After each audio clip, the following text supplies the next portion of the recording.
గడిచిన దినాల్లో ప్రత్యక్ష గుడారం గురించినటువంటి ఈ యొక్క విషయాల్ని మనం అనేక విషయాలు నేర్చుకుంటూ మనము ముందుకు వెళ్తూ ఉన్నాం. అందులో భాగమైనటువంటి ఈ విషయాన్ని దేవుడు మనకిచ్చినటువంటి యొక్క అవకాశాన్ని మనం సద్వినియోగపరుచుకుంటూ దేవుని యొక్క వాక్యాన్ని క్రమంగా నేర్చుకోవడానికి ప్రభు ఎంతగానో కృప చూపించి సహాయం చేసి ఉంటున్నాడు. దేవునికి స్తోత్రం.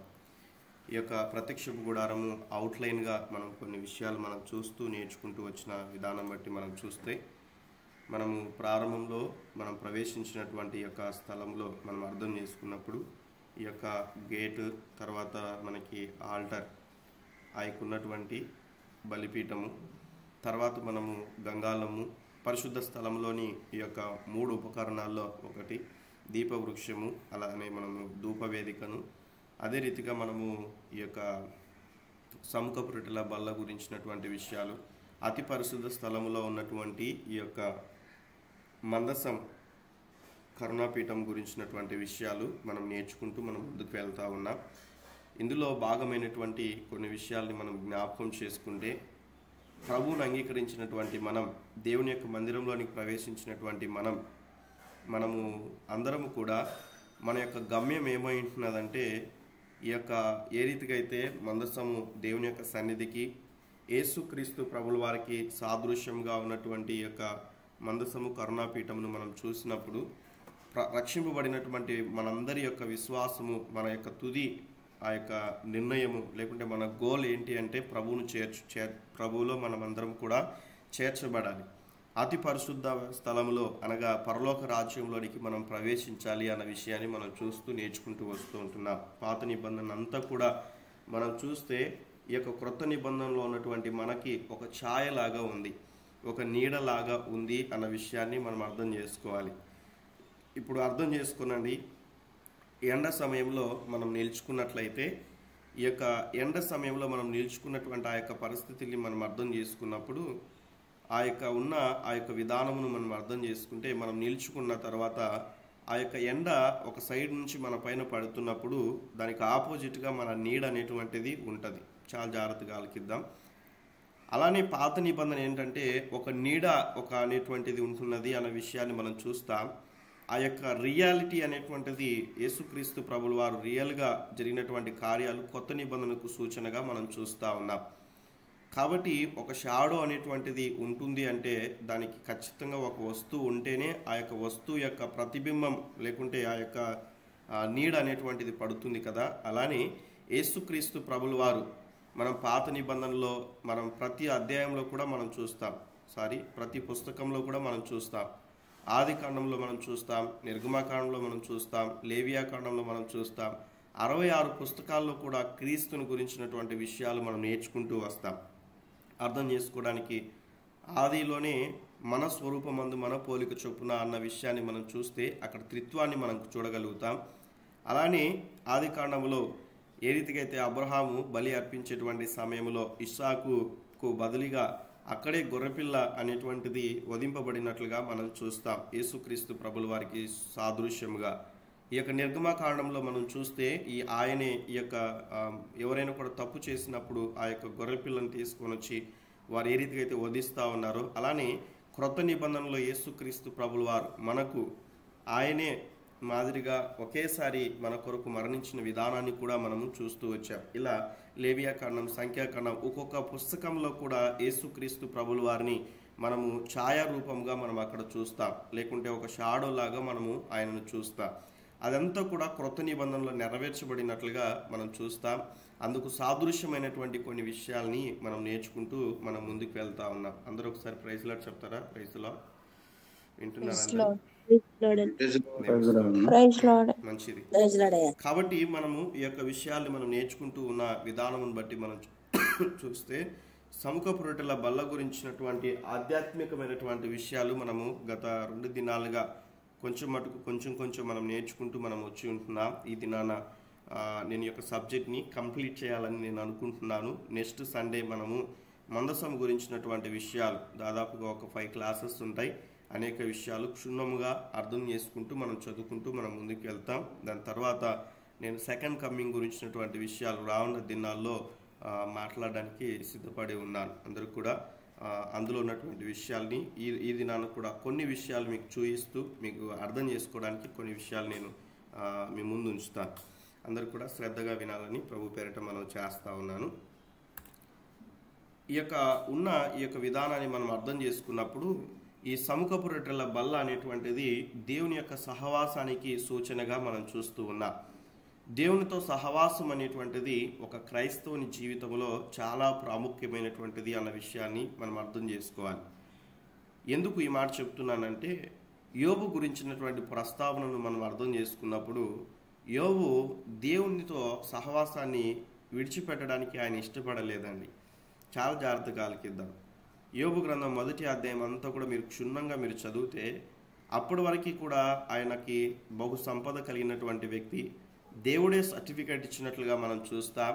నీతి ఉన్నటువంటి యథార్థవంతుడు అన్నట్లుగా ఇంకా కొన్ని సుగుణాలని దేవాది దేవుడే టెస్ట్ మనీ ఇస్తారు యోబు గురించినటువంటి విషయాలు. అలా ఆయన దేవుడు కుమారులను కుమార్తెలను దేవుడు అనుగ్రహించి ఉంటున్నాడు. మంచి సంపద కలిగినటువంటి కుటుంబం అని కూడా మనం చెప్పవచ్చు. అలా ఉండగా కుమారుల నిమిత్తమై ఆయన దేవునితో సహవాసం చేస్తున్నట్లుగా మనం చూస్తాం. వారానికి ఒక్కరోజు సహవాసం చేయలేదు, కానీ నెలలో ఒక్కరోజు సహవాసం చేయలేదు, కానీ అనుదినము సూర్యోదయమున అంటే ఉదయాన్నే లేచి ఆయన దేవుని సన్నిధిలో ఒక్కొక్కరి నిమిత్తమైన ప్రార్థన చేస్తూ ఉన్నాడు అన్న విషయాన్ని మనము ఆ యొక్క లేఖన భాగాల్లో పరిశీలిస్తాం. తర్వాత మీరు క్షుణ్ణంగా చదువుకోనండి, సందర్భం వచ్చింది కాబట్టి మీకు తెలియచేస్తా ఉన్నా. అలా ఉన్నటువంటి ఆ యొక్క కుటుంబము ఒకానొక సమయంలో మనం చూస్తే అదే 1వ అధ్యాయంలో ఆ యొక్క ఉన్నటువంటి ఆ ఇండ్లు కొట్టబడడం, ఉన్నటువంటి కుమారులు కుమార్తెలు చనిపోవడం, ఇవన్నీ కూడా మనం చూస్తాం. తర్వాత ఆ యొక్క 1వ అధ్యాయంలో ఆ యొక్క ఉన్నటువంటి చివరిగా ఉన్నటువంటి ఆ యొక్క సంభాషణను మనం చూస్తే దేవుని యొక్క సన్నిధిలో అక్కడ రాయబడినటువంటి విషయాలను చూస్తే చాలా ఆశ్చర్యం వేస్తుంది. ఒక విశ్వాసులముగా క్రొత్త నిబంధనలో ఉన్నటువంటి మనం పాత నిబంధనలో ఉన్నటువంటి వారి కొరకు ఆయన ప్రాణం పెట్టలేదు, కానీ అయినప్పటికీ కూడా వారు అటువంటి భక్తి జీవితాన్ని కలిగి ముందుకు వెళ్ళినట్లుగా మనం చూస్తాం. అందుకే ఆయనతో మనం సహవాసం చేసినట్లయితే మన జీవితాల్లో సమాధానం కలుగుతుందని యోబు తెలియచేస్తాడు. 21వ అధ్యాయము 22వ వచనం అనుకుంటా. యోబు గ్రంథంలో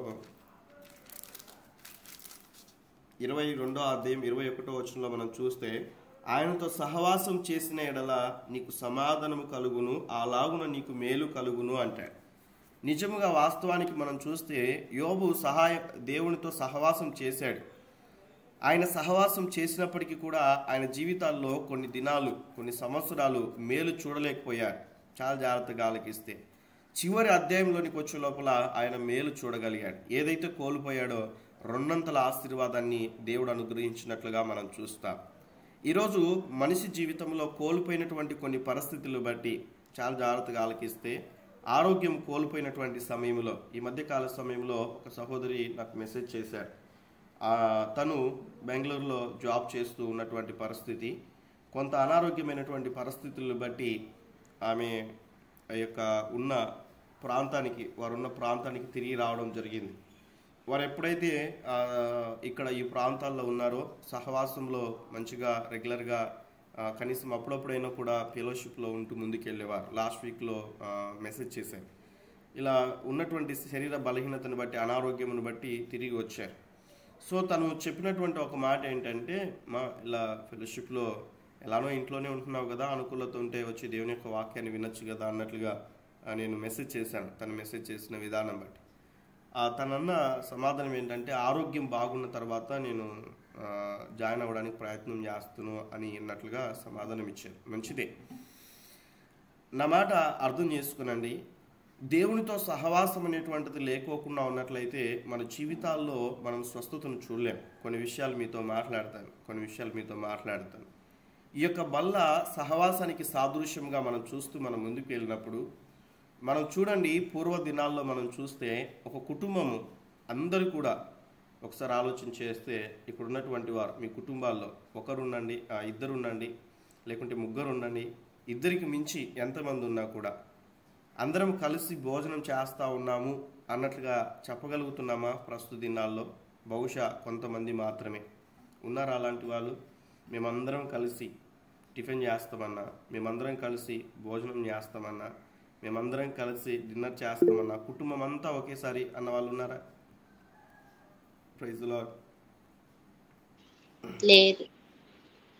మిగతా వారు లేమన్నా. ఉన్నామన్నా. కొంతమంది ఉన్నారు, కొంతమంది లేరు. ఒకసారి ఆలోచించేయండి.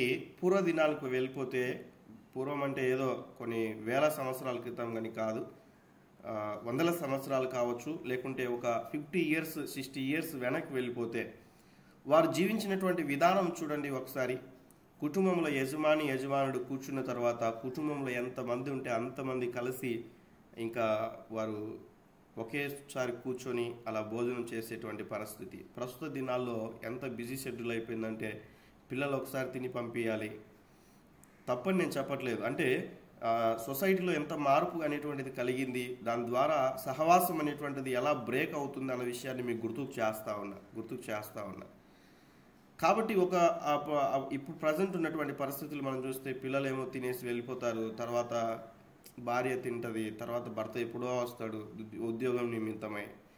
ఆయన వచ్చిన తర్వాత ఆయన కొరకు మళ్ళీ భోజనాన్ని సిద్ధపరిచి వారికి భోజనం పెట్టాలి. అంటే ఒకేసారి కూర్చొని భోజనం చేసేటువంటి పరిస్థితి అనేటువంటిది కనిపించట్లేదు ప్రస్తుత దినాల్లో. కానీ ఒక భోజనం అనే కాదు, కానీ కలిసి కాసేపు ఏదైనా కూడా సరదాగా ఒక 10-15 నిమిషాలైనా, రోజులో ఒక 10-15 నిమిషాలైనా కూడా కుటుంబం అంతా కలిసి మాట్లాడుకుందాము ఏదైనా కొన్ని మంచి విషయాలు అన్నట్లయితే అలా కూడా కనిపించట్లేదు దాదాపుగా. ఇప్పుడు ప్రస్తుతం లేటెస్ట్గా ఎవరికి సపరేట్ రూమ్స్ ఉంటున్నాయి, వివాహమైన వారు ఉంటే వారికి, తల్లిదండ్రులు ఉన్నట్లయితే వాళ్ళకి, పిల్లలు ఉన్నట్లయితే వారికి బిజీ షెడ్యూల్ అయిపోయింది. ఫోన్ పట్టుకోవడము, అలా వెళ్ళిపోవడము, ఎవరి లైఫ్ వాళ్ళు అన్నట్లుగా ఒకే కుటుంబంలో ఉన్నప్పటికీ కూడా సరైనటువంటి సహవాసం అనేటువంటిది ఉండట్లేదు. భౌతికపరమైనటువంటి స్థితిలో మనం అర్థం చేసుకుంటే, ఆధ్యాత్మిక జీవితంలో కూడా మనం చూస్తే మనం ఎంత బిజీగా ఉన్నప్పటికీ కూడా దేవునితో మన సహవాసం అనేటువంటిది మనం కోల్పోయేటువంటి వారంగా ఉండకూడదు అన్న విషయాన్ని మీకు గుర్తుకు చేస్తా ఉన్నా. మా అమ్మ వారి యొక్క ఫ్యామిలీ చాలా పెద్ద ఫ్యామిలీ. వారందరూ కూడా మేము ఎప్పుడైనా హాలిడేస్ వచ్చినప్పుడు విలేజ్లో అక్కడ వెళ్ళేవాళ్ళం ప్రభువుని అంగీకరించక మునుపు. వారందరూ కూడా 5 మంది అక్క చెల్లెలు, 3 అన్నదమ్ములు, వారి పిల్లలు, మళ్ళీ వాళ్ళ పిల్లలు, ఇలా చాలా పెద్ద కుటుంబంగా ఉండేది. అలా ఒకసారిగా ఆ యొక్క ఫ్యామిలీలో మేమందరం కూడా కలుసుకుంటే మినిమం ఒక 50 మెంబర్స్ అయ్యేవాళ్ళం. మినిమం ఒక 50 మెంబర్స్. ఇంకా చూడాలి, ఒక పూట భోజనం చేయాలంటే ఒక 10 మంది కలుసుకొని చేయాలి. అక్కడ కూడా అందరూ కూడా ఒకరికొకరు మాట్లాడుకుంటూ, కబుర్లు చెప్పుకుంటూ, అలా ఒకరి గురించి ఒకరు ఏదైనా కూడా సలహాలు ఇచ్చుకుంటూ, జీవితంలో గురించినటువంటి విషయాలు మాట్లాడుకుంటూ, దాని తర్వాత అందరూ కూడా మా ఏజ్ ఉన్నటువంటి వారందరూ కూడా ఆడుకునేప్పుడు అక్కడ మేమందరం కూడా ఆడుకుంటూ అలా చిన్నతనంలో 5th 6th క్లాస్ ఆ టైంలో. తర్వాత వీళ్ళు పెద్దవారుగా ఉంటారు కదా మగవాళ్ళు, వీళ్ళు అక్కడ వంట చేయలేరు కాబట్టి వీళ్ళందరూ కూడా కూర్చొని కుటుంబ బాధ్యతల గురించి మాట్లాడుకోవడం, పెద్దవారుగా ఉన్నవారు వీరు అలా మంచి విషయాలు అలా మాట్లాడుకోవడం. భోజనం అయ్యే టయానికి బెల్లు కొట్టినట్టుగా, హాస్టల్లో బెల్లు కొట్టినట్లుగా అందరూ ఒకటేసారి కూర్చొని ఒక పెద్ద గుంపులాగా అలా కూర్చొని భోంచేసేటువంటి పరిస్థితి. ఎందుకు ఈ మాట చెప్తున్నానంటే, అలా సహవాసంలో ఉన్నటువంటి యొక్క పరిస్థితులు బట్టి ఒక కుటుంబముగా ఉన్నటువంటి వారు కావచ్చు, వ్యక్తిగతంగా కావచ్చు, ఒక బలం అనేటువంటిది ఉండేది. చాలా జాగ్రత్తగా ఆలకిద్దాం. ఒక బలం అనేటువంటిది కలిగినటువంటి విధానం. కుటుంబం చూడు ఎంత అన్యోన్యంగా ఉంటున్నారో, ఎంత బాధ్యతగా ఉంటున్నారో, ఎంత మంచి సహవాసం కలిగి ఉంటున్నారో అనేటువంటిది ఉండేది. ప్రస్తుత దినాల్లో ఎలా అయిపోతుందంటే, ఈవెందో ఏదైనా ఒక ఫంక్షన్ పెట్టినప్పుడైనా కుటుంబంలో ఒక్కరు మాత్రమే వెళ్ళేటువంటి పరిస్థితి. కుటుంబం అంతా కూడా కలిసి బంధువులతో కూడా సమయం కేటాయించలేనటువంటి బిజీ షెడ్యూల్లో అయిపోయినటువంటి పరిస్థితి అని చెప్తున్నా. భౌతికంగానే ఇలా ఉంటున్నది. దెన్ ఆధ్యాత్మికమైనటువంటి స్థితిలో మనం ఎంత ప్రాధాన్యత ఇస్తా ఉన్నాం అన్న విషయాన్ని అర్థం చేసుకోవడానికి వివిధ కోణాల్లో మీకు తెలియచేస్తా ఉన్నాను. బహుశా మనకు అనుకుంటూ ఉండవచ్చు, రోజు నేను వాక్యం చదువుకుంటున్నానన్నా, రోజు నేను ప్రార్థన చేసుకుంటున్నాను, రోజు దేవుని యొక్క సన్నిధిలో ఇలా గూగుల్ మీట్లో ఉంటున్నాను. మంచిదే జ్ఞాపకం చేసుకోవాలి. స్కూల్కి వెళ్ళిన ప్రతి ఒక్కరు కూడా పాస్ అవ్వలేరు. ఇంటర్వ్యూకి వెళ్ళిన ప్రతి ఒక్కరికి ఉద్యోగాలు రావు. అలానే మనం అర్థం చేసుకున్నట్లయితే స్త్రీలు అనబడిన ప్రతి ఒక్కరికి కూడా వంటలు రావు. పురుషులు అనబడినటువంటి ప్రతి ఒక్కరికి కూడా మరి అన్ని కార్యాలు కూడా చేయలేరు. ఒక్కొక్కరికి కొన్ని కొన్ని అనుభవాలు ఉంటాయి. అలానే మనం అందరం కూడా అర్థం చేసుకున్నట్లయితే దేవునితో సహవాసం చేస్తున్నట్లయితే నిజముగా మనం సహవాసంలో ప్రభు సంతోషిస్తూ ఉన్నాడా లేదా అన్న విషయాన్ని జ్ఞాపకం చేసుకోవాలి. శ్రమలు వచ్చినప్పుడు మన ఆత్మీయ జీవితాలు ఎలా ఉంటున్నాయి? యోబు గ్రంథం 1వ అధ్యాయంలో మనం చూస్తే 21వ వచనంలో తాను చెప్తున్నటువంటి సాక్ష్యం మనం చూసినట్లయితే చదవండి ఆ మాటని. యోబు గ్రంథం 1వ అధ్యాయం 21వ వచనం 22వ వచనం త్వరగా. నేను నా తల్లి గర్భములో నుండి దిగంబరినై వచ్చి తిని దిగంబరినై అక్కడికి తిరిగి వెళ్ళేదను. యెహోవా ఇచ్చెను, యెహోవా తీసుకొని పోయెను, యెహోవా నామమునకే స్తుతి కలుగునుగాక అన్న విషయాన్ని మాట్లాడుతూ 22వ వచనంలో మనం చూస్తే ఈ సంగతులలో ఏ విషయమందును యోబు ఏ పాపమును చేయలేదు, దేవుడు అన్యాయము చేసినని చెప్పలేదు. ఏమంటున్నాడు ఇక్కడ? అందరు పలకండి. దేవుడు అన్యాయము చేసినని చెప్పలేదు. పలుకుతారు ఈ మాటని ఒకసారి. దేవుడు అన్యాయం చేసినని పలకలేదు. దేవుడు అన్యాయం చేసినని. ఈరోజు జ్ఞాపకం చేసుకున్నట్లయితే నేను వాక్యం సరిగా అర్థం చేసుకోలేనటువంటి పరిస్థితుల్లో నేను డిగ్రీ చదువుతున్నటువంటి సమయంలో, డిగ్రీ ఫైనల్ ఇయర్ ఎగ్జామ్స్ అయిపోయింది, మంచిగా రాశాను. I know very well I will be pass. నాకు అర్థమైంది నేను పాస్ అవుతానని. పీజీకి అప్లై చేసి తర్వాత పీజీలో కూడా సీట్ వచ్చింది బాటనీకి. తర్వాత పీజీలో సీట్ వచ్చింది కదా, ఇంకా డిగ్రీలో రిజల్ట్ కోసం వెయిట్ చేస్తూ ఉన్నాను. ఎలానో రిజల్ట్స్ వచ్చేసాయి. రిజల్ట్స్ వచ్చిన తర్వాత ఒక సబ్జెక్టు, కెమిస్ట్రీ సబ్జెక్ట్లో ఫెయిల్ అయిపోయాను. ఎందుకు ఫెయిల్ అయ్యానో నాకు అర్థం అవ్వలేదు. చాలా కృంగుదల అనిపించింది. దేవా, నీ సన్నిధిలో ఉన్నాను, పరిచర్య చేస్తూ ఉన్నాను, ఇంతగా నీ పరిచర్యలో వాడబడుతున్నాను, ఎందుకు ఇలా అయిపోయింది? నాకన్నా చదువు రాని కూడా వారు కూడా పాస్ అయిపోయారు, నా దాంట్లో చూసి రాసిన వాళ్ళు కూడా పాస్ అయిపోయారు. అలాంటి పరిస్థితుల్లో ఉంది, మరి ఎందుకు నేను ఫెయిల్ అయిపోయానని ఎంతో బాధపడినాను. ఒక వారం రోజులు సరిగా అన్నం కూడా తినలేనటువంటి పరిస్థితి, ఎంతో బాధ. ఎందుకంటే సమాజంలో నేను ఎలా తలెత్తుకుని తిరగాలి, వాక్యం అంత డెప్త్గా తెలియదు కానీ బట్ నా ప్రార్థన అలా ఉండేది. సమాజంలో నేను ఎలా తిరగాలి? అందరూ నన్ను చూస్తే ఏమంటారు? ఇదిగో మీ అబ్బాయిని అక్కడ వదిలిపెట్టినాం, అందుకే వాడు చదవలేదు, ఫెయిల్ అయిపోయాడని అందరూ అనుకుంటారు. ఏంటి నా పరిస్థితి అని ఎంతో బాధపడినాను నేను. కానీ అదే నాకు నా జీవితంలో ఒక టర్నింగ్ పాయింట్లా అయిపోయింది. ఆ సంవత్సరం నేను వృధా చేయకోకుండా 2 సెమినార్స్లో అటెండ్ అయ్యాను. ఆధ్యాత్మికంగా అనేక విషయాలు నేర్చుకోవడానికి, ఒక చోట 3 నెలలు, ఒక చోట 1 మంత్, అనేక విషయాలు నేర్చుకోవడానికి ప్రభు సహాయం చేశాడు. అసలు నేనేంటి, నా లైఫ్ ఏంటి, నా ఫ్యూచర్ ఏంటి, దేవుడు అన్నీ కూడా బయలుపరుస్తూ వచ్చాడు. తెలియని వారి ద్వారా, దర్శనముల ద్వారా, ప్రవచనాల ద్వారా ఎన్నో వాగ్దానాలు దేవుడిచ్చాడు. ఆ వాగ్దానాలన్నీ ఇప్పుడు నెరవేర్చబడుతూ ఉన్నాయి, రానున్న దినాల్లో కూడా నెరవేర్చబడతాయి. ఆ సమయంలో నాకున్న ఆలోచన, నేను ఫెయిల్ అయిపోయాను, ఎలానో ఏదో సెమినార్కి వెళ్తున్నామంటే అలా వెళ్ళేసి ఆధ్యాత్మికంగా నేను ఒక మంచి విశ్వాసలాగా బ్రతికి బెంగళూరుకి వెళ్ళిపోయి మంచి జాబ్ చేసి, ఆ టైంలో నాకు ఒక ఆపర్చునిటీ వచ్చింది. డిగ్రీ సమయంలోనే మంత్కి 60,000 శాలరీతో అలా వెళ్ళిపోదాం అన్నట్లుగా నేను అక్కడికి వెళ్ళిపోయాను. కానీ దేవుని యొక్క ప్రణాళికలు ఒక్కొక్కటిగా దేవుడు బయలుపరిచినప్పుడు వాటిని నేను అంగీకరించి ప్రభు కొరకు జీవించడానికి సిద్ధపడినప్పుడు దేవుడు కృప చూపించాడు. వచ్చిన తర్వాత మళ్ళీ పీజీలో ఎగ్జామ్ రాయడం, ఎగ్జామ్లో సీట్ రావడం, ఈ లోపల ఆధ్యాత్మికంగా నన్ను నేను బిల్డప్ చేసుకొని, నన్ను నేను బలపరుచుకొని, దేవుడు నన్ను బలపరిచిన విధానం బట్టి కాలేజీకి వెళ్ళడం, పీజీ కంప్లీట్ చేయడానికి అక్కడ ప్రభు సహాయం చేశాడు. అక్కడున్న వారిని కొంతమందిని ప్రభు వైపు నడిపించడం. దాని తర్వాత జాబ్కి వచ్చిన తర్వాత అమలాపురంలో 4.5 years అక్కడ వర్క్ చేయడం, అక్కడ అనేక మంది యవనస్తుల్ని ప్రభు వైపుకు నడిపించడం, కొన్ని సంఘాలని ఆత్మీయంగా బలపరచడం, మళ్ళీ అక్కడ నుంచి ఇప్పుడు విజయనగరం ప్రాంతంలోనికి రావడం. ఇక్కడ దేవుడు ఆయా పరిస్థితులను బట్టి దేవుడు నన్ను నడిపిస్తూ ఉన్నాడు. వాక్యం తెలియనటువంటి సమయంలో నేను ఫెయిల్యూర్ అవ్వగానే నాకు బాధ అనిపించేది. తర్వాత ఆ ఉన్న పరిస్థితులు బట్టి కృంగిపోయేవాడిని వాక్యం తెలియనప్పుడు. నా మాట అర్థం చేసుకునండి. మీ జీవితాల్లో కొన్ని పరిస్థితులు మరి అనుకూల పరిస్థితులు కాకుండా ప్రతికూలమైనటువంటి పరిస్థితులు వెళ్తూ ఉంటాయి. కొన్నిసార్లు అనుకూలమైనటువంటి పరిస్థితులు వెళ్తూ ఉంటాయి. ఏ పరిస్థితులు వెళ్ళిపోయినా కూడా దేవుని వైపు చూడడం, దేవునితో సహవాసం చేయడం అనేటువంటిది చాలా ప్రాముఖ్యమైనటువంటిది. కాబట్టి దేవుని యొక్క సన్నిధిలో నా జీవితంలో ప్రతిదీ కూడా నేను ఎప్పుడో చనిపోవాల్సింది చిన్నతనంలోనే. ఇంటర్మీడియట్స్కి ముందుగా ఆయనకున్నటువంటి సమయంలో నేను చనిపోతానని నాలో కొన్ని భ్రమపరచు ఆత్మలు పనిచేసేవి. నేను చనిపోతానని, నాలో ఉన్న బలహీనతను బట్టి చనిపోతానని దేవుడు ఒక్కొక్కటి ఒక కార్యం చేస్తూ వచ్చాడు. నేను ఫిజికల్గా కూడా చాలా బలహీనంగా ఉండేటువంటి పరిస్థితి.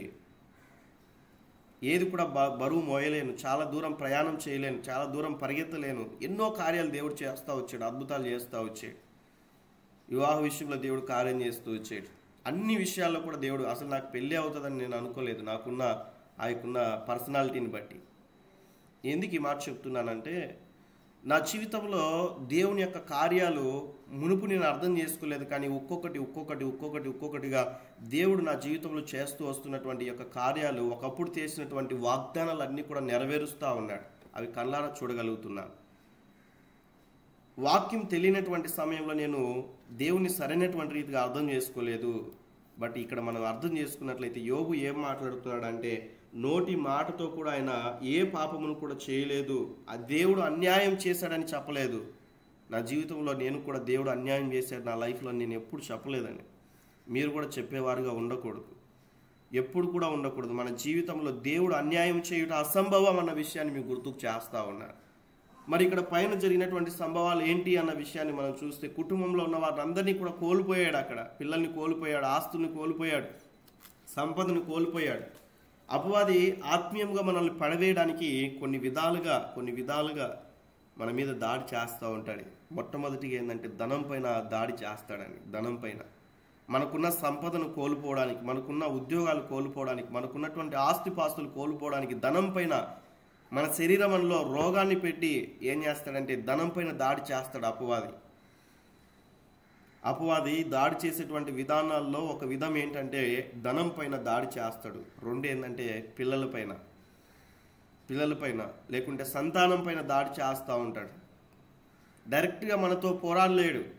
మనం ఆత్మీయంగా ఉన్నట్లయితే ఎక్కడ బలహీనపరచబడతామో, ఏ విషయాలు బలహీనపరచబడతామో ఆ యొక్క విషయాల్లో అలా ఉంటాడు. అపవాది అలా దాడి చేస్తూ ఉంటాడు. ధనం విషయంలో మొట్టమొదటిగా. రెండవది ఏంటంటే అపవాది దాడి చేసే విధానం, పిల్లలు, సంతానం పైన దాడి చేస్తూ ఉంటాడు. మూడవదిగా ఏంటంటే మన ఆరోగ్యం పైన దాడి చేస్తూ ఉంటాడు. మన ఆరోగ్యం పైన దాడి చేస్తాడు. ఇవన్నీ కూడా యోబు జీవితంలో జరిగిన కార్యాలు మీకు చెప్తున్నా. మొదట ధనం కోల్పోయాడు, తర్వాత పిల్లల్ని కోల్పోయాడు, తర్వాత మూడవదిగా ఏంటంటే ఆరోగ్యపరంగా తను బలహీనపరచబడ్డాడు. నా మాట అర్థం చేసుకున్నాను. ఆరోగ్యపరంగా కూడా తను బలహీనపరచబడ్డాడు. ఆరోగ్యపరంగా మూడవదిగా దాడి చేసింది అపవాది యోబుని. నాలుగవదిగా మనం చూస్తే భార్య ద్వారా కూడా అపవాది దాడి చేశాడు.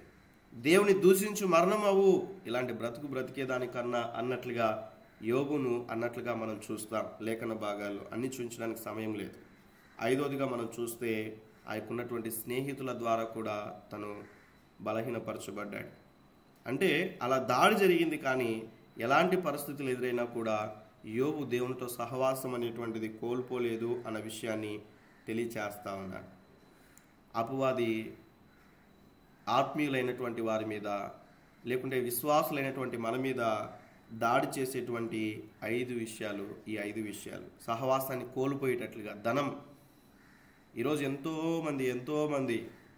ఎంతోమంది చూస్తే, మా సంఘంలో ఒక ఆవిడ ఉండేది. ఆమె ఆదివారం కూలి ఎక్కువ ఇస్తున్నారని చెప్పి చర్చి ఎగరగొట్టి పనికి వెళ్ళిపోయేది. ఆమెకు ఒక్కాకేసుకునేటువంటి అలవాటు ఉంది. 200 కూలి కోసం వెళ్ళిపోయి దేవుని మందిరానికి రాకుండా ఆ పనికి వెళ్ళి వచ్చిన తర్వాత జ్వరం వచ్చి 2000 ఖర్చు పెట్టుకునేది. ఆమె వచ్చి మళ్ళీ సాక్ష్యం చెప్పింది, ప్రభువా నన్ను క్షమించు, 200 కకృతి పడి 200 ఆశపడి నేను మన దేవుని సన్నిధిని విడిచిపెట్టి, అయ్యా నీ సన్నిధిని విడిచిపెట్టి నేను పనికి వెళ్ళిపోయాను, 2000 ఖర్చు అయిపోయింది ప్రభువా, క్షమించు ప్రభువా. నా మాట అర్థం చేసుకునండి. ధనం పైన వ్యామోహం కలిగి దేవునికి సమయాన్ని ఇవ్వకోకుండా, కుటుంబానికి సమయాన్ని ఇవ్వకోకుండా జీవించే వారు అనేక మంది. ఈరోజు సాఫ్ట్వేర్స్ అందరని నేను చెప్పట్లేదు, కానీ ఈరోజు సాఫ్ట్వేర్ జాబ్ చేసేటువంటి వాళ్ళు చూడండి, ఇద్దరు సాఫ్ట్వేర్లే, ఇద్దరు డాక్టర్లే. ఎంత బిజీ షెడ్యూల్ అంటే ధనం సంపాదించుకోవడానికి ఒకే ఇంట్లో ఉంటారు, కానీ కలిసి ఒకే సమయంలో నిద్రపోవడానికి కూడా సమయం లేనంత బిజీ అయిపోయింది షెడ్యూల్. నైట్ షిఫ్ట్ వైఫ్ అయితే డే షిఫ్ట్లో హస్బెండ్, పిల్లలు ఒక దారి. ఒక సరైనటువంటి సహవాసం ఉండట్లేదు కుటుంబాల్లో. వ్యక్తిగతంగా భౌతికంగానే ఉండట్లేదు. ఇంకా దేవునితో ఎలా వారు కలిగి ఉంటారు? ఆలోచన చేయాలి. కాబట్టి మన ఆధ్యాత్మిక జీవితంలో మనం సరైనటువంటి రీతిగా ఆత్మీయంగా మనం ఎదిగేటువంటి వారంగా ఉండాలి. యోబుకు ఈ 5 దాడులు జరిగాయి. ధనం పైన దాడి జరిగింది సాతాను ద్వారా, పిల్లలపైన దాడి జరిగింది, ఆరోగ్యం పైన దాడి జరిగింది, భార్య ద్వారా దాడి జరిగింది, స్నేహితుల ద్వారా దాడి జరిగింది. అయినప్పటికీ కూడా యోబు దేవుని సహవాసాన్ని కోల్పోలేదన్న విషయాన్ని మీకు గుర్తుకు చేస్తా ఉన్నా. కాబట్టి మన సహవాసం దేవునితో ఎప్పుడు మనం విడిచిపెట్టి వారముగా మనం ఉండకూడదు అన్న విషయాన్ని మనము గుర్తుకు చేసుకుంటే ఎల్లప్పుడూ కూడా ఆయనతో సహవాసం చేసేటువంటి వారముగా మనం ఉండాలి. నన్ను ఇప్పుడు మిమ్మల్ని అడిగితే కన్నా ఒకటే చెప్తారు, సహవాసం కోల్పోకుండా ఉండాలంటే ఏం చేయాలంటే ప్రార్థన చేసుకోవాలన్నా, వాక్యం చదువుకోవాలన్నా, ఇలా సహవాసంలో ఉండాలన్నా మంచిదే. అయితే వాటిలో కూడా మనం అర్థం చేసుకోవాలి. 3 పూట్ల భోజనం చేసి బలం పొందేటువంటి వారు ఉంటున్నారు, 3 పూట్ల భోజనం చేసి బలహీనులుగా ఉన్నవారు కూడా ఉంటున్నారు. ఆ తినేటువంటి ఆహారము బలమైనటువంటిదిగా ఉండాలి. అలానే దేవుని యొక్క వాక్యంలో నుంచి శ్రేష్టమైనటువంటి విషయాల్ని మనము నేర్చుకొని ఆధ్యాత్మికంగా వాటిని వెదికి మనం ఏంటంటే ఆత్మీయంగా బలపడేటువంటి వారంగా ఉండాలి. కొన్ని విషయాలు మీకు తెలియచేస్తాను.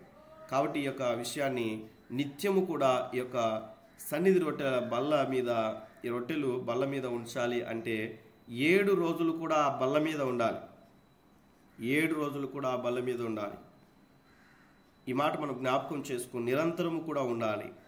ఈ యొక్క రొట్టె యేసుక్రీస్తు ప్రభుల వారికి సాదృశ్యంగా ఒక కోణంలో మనం చూస్తే, ఈ 12 రొట్టెలు కూడా 12 గోత్రాలకు సూచనగా ఉంటున్నాయి. గోత్రములు అంటే మనుషులే కదా, అంగీకరిస్తారు కదండి, అంగీకరిస్తారా? గోత్రములు 12 గోత్రాలు ఉన్నాయి. ఆ 12 గోత్రాల్లో ఉన్నటువంటి వారిలో మనుషులే కదా వారు 12 గోత్రాలు. అవునంటారా కాదంటారా? ఈరోజు మనకి ఒక విశ్వాసికి సూచనగా కూడా మనం చూస్తూ ఉన్నాం. ఒక విశ్వాసులకు కూడా సూచనగా ఈ యొక్క బల్ల మీదకి ఈ రొట్టె రావాలంటే ఎంత ప్రాసెస్ అనేటువంటిది ఉంటుంది అన్న విషయాన్ని మనం జ్ఞాపకం చేసుకోవాలి. మనం కూడా ప్రభు సముఖంలోనికి ఉన్నాం, ఏదో మందిరానికి వెళ్తా ఉన్నాం బైబిల్ పట్టుకొని అంటే సరిపోదు, కానీ ఈ యొక్క అనుభవాలు అనేటువంటివి మన జీవితాల్లో ఉండాలి. అనుభవాలు ఉండాలి మన జీవితాల్లో, అనుభవాలు. కాబట్టి మనం అర్థం చేసుకోవాలి. చాలామందికి డ్రైవింగ్ లైసెన్స్ ఉంటుంది కానీ డ్రైవింగ్ ఉండదు, డ్రైవింగ్ రాదు. చాలామందికి డ్రైవింగ్ లైసెన్స్ ఉంటుంది కానీ డ్రైవింగ్ రాదు. డ్రైవింగ్ చేస్తున్నప్పుడు అనుభవాలు వస్తాయి. లైసెన్స్ ఏదో ఒక రీతిగా రాంగ్ రూట్లోకి వెళ్ళిపోయి లైసెన్స్ సంపాదించుకోవచ్చు, కానీ ఏదో ఒక రోజున ప్రమాదం జరిగే అవకాశం ఉంది అన్న విషయాన్ని జ్ఞాపకం చేసుకోవాలి. అలానే ఒక విశ్వాసి కూడా బైబిల్ పట్టుకొని దేవుని యొక్క మందిరానికి రావచ్చు ఏదో ఒక విధముగా, కానీ ఏదో ఒక దినాన ప్రమాదం ఉంది అనుభవాలు లేకపోతే అన్న విషయాన్ని జ్ఞాపకం చేసుకోవాలి. ధనం పైన దాడి చేస్తే దేవుని మందిరాన్ని మానుకోవచ్చు, పిల్లలపైన దాడి చేస్తే దేవుని మందిరాన్ని మానుకోవచ్చు. నీ భర్త నీ భార్య మందిరానికి వద్దంటే మానుకునే అవకాశాలు ఉన్నాయి. అలానే నీ స్నేహితుల ద్వారా ఉన్నటువంటి ఆ యొక్క పరిస్థితుల ద్వారా, ఆరోగ్యము ద్వారా దేవుని యొక్క మందిరానికి ఏదో ఒక సంభవాలు వచ్చినప్పుడు మానుకునే అవకాశం ఉన్నాయి. కానీ ఒక సరైనటువంటి ఫౌండేషన్ మనం వేసుకున్నప్పుడు దేవుని సన్నిధిని మనం ఎప్పుడు కూడా విడిచిపెట్టము అన్న విషయాన్ని మీకు గుర్తుకు చేస్తా ఉన్నాను. కాబట్టి మనం ఈ యొక్క బల్లపైకి రావాలంటే మన జీవితాల్లో కొన్ని అనుభవాల గుండా మనం ముందుకు వెళ్ళాలి అన్న విషయాన్ని మనం చూస్తూ మనం ముందుకు వెళ్దాం. ఇది నాన్న యూదుల జీవితాల్లో ఉన్నటువంటి కొన్ని క్రియలు, కొన్ని కార్యాలు కూడా మీతో కొన్ని విషయాలు మీకు తెలియచేస్తాను. ఆల్రెడీ మీకు తెలియచేశాను. చెప్పండి సమాధానం. పొలం అంటే ఏంటి? త్వరగా మాట్లాడండి. పొలం అంటే ఏమని చెప్పాను? నేనే ఆన్సర్స్ పెడుతుంటే మీరు జస్ట్ వినేసి రాసుకుని వెళ్ళిపోతున్నారు, కానీ మీకు గుర్తున్నాయో లేదా అన్నట్లుగా నేను ఈ వేలో ఈ దినానికి లోకం అని ప్రిపేర్ చెప్పారా? చేసుకున్నాను. పొలం అంటే లోకం అని చెప్పారన్నా. మిగతా వారు పొలం అంటే ఇది ఆత్మీయ జీవితకు సంబంధించిందన్న. అంటే అంటే ఆ, అది ఆత్మలకు సంబంధించింది. ఓకే, నేనేం చెప్పాను? పొలం అంటే సాదృశ్యంగా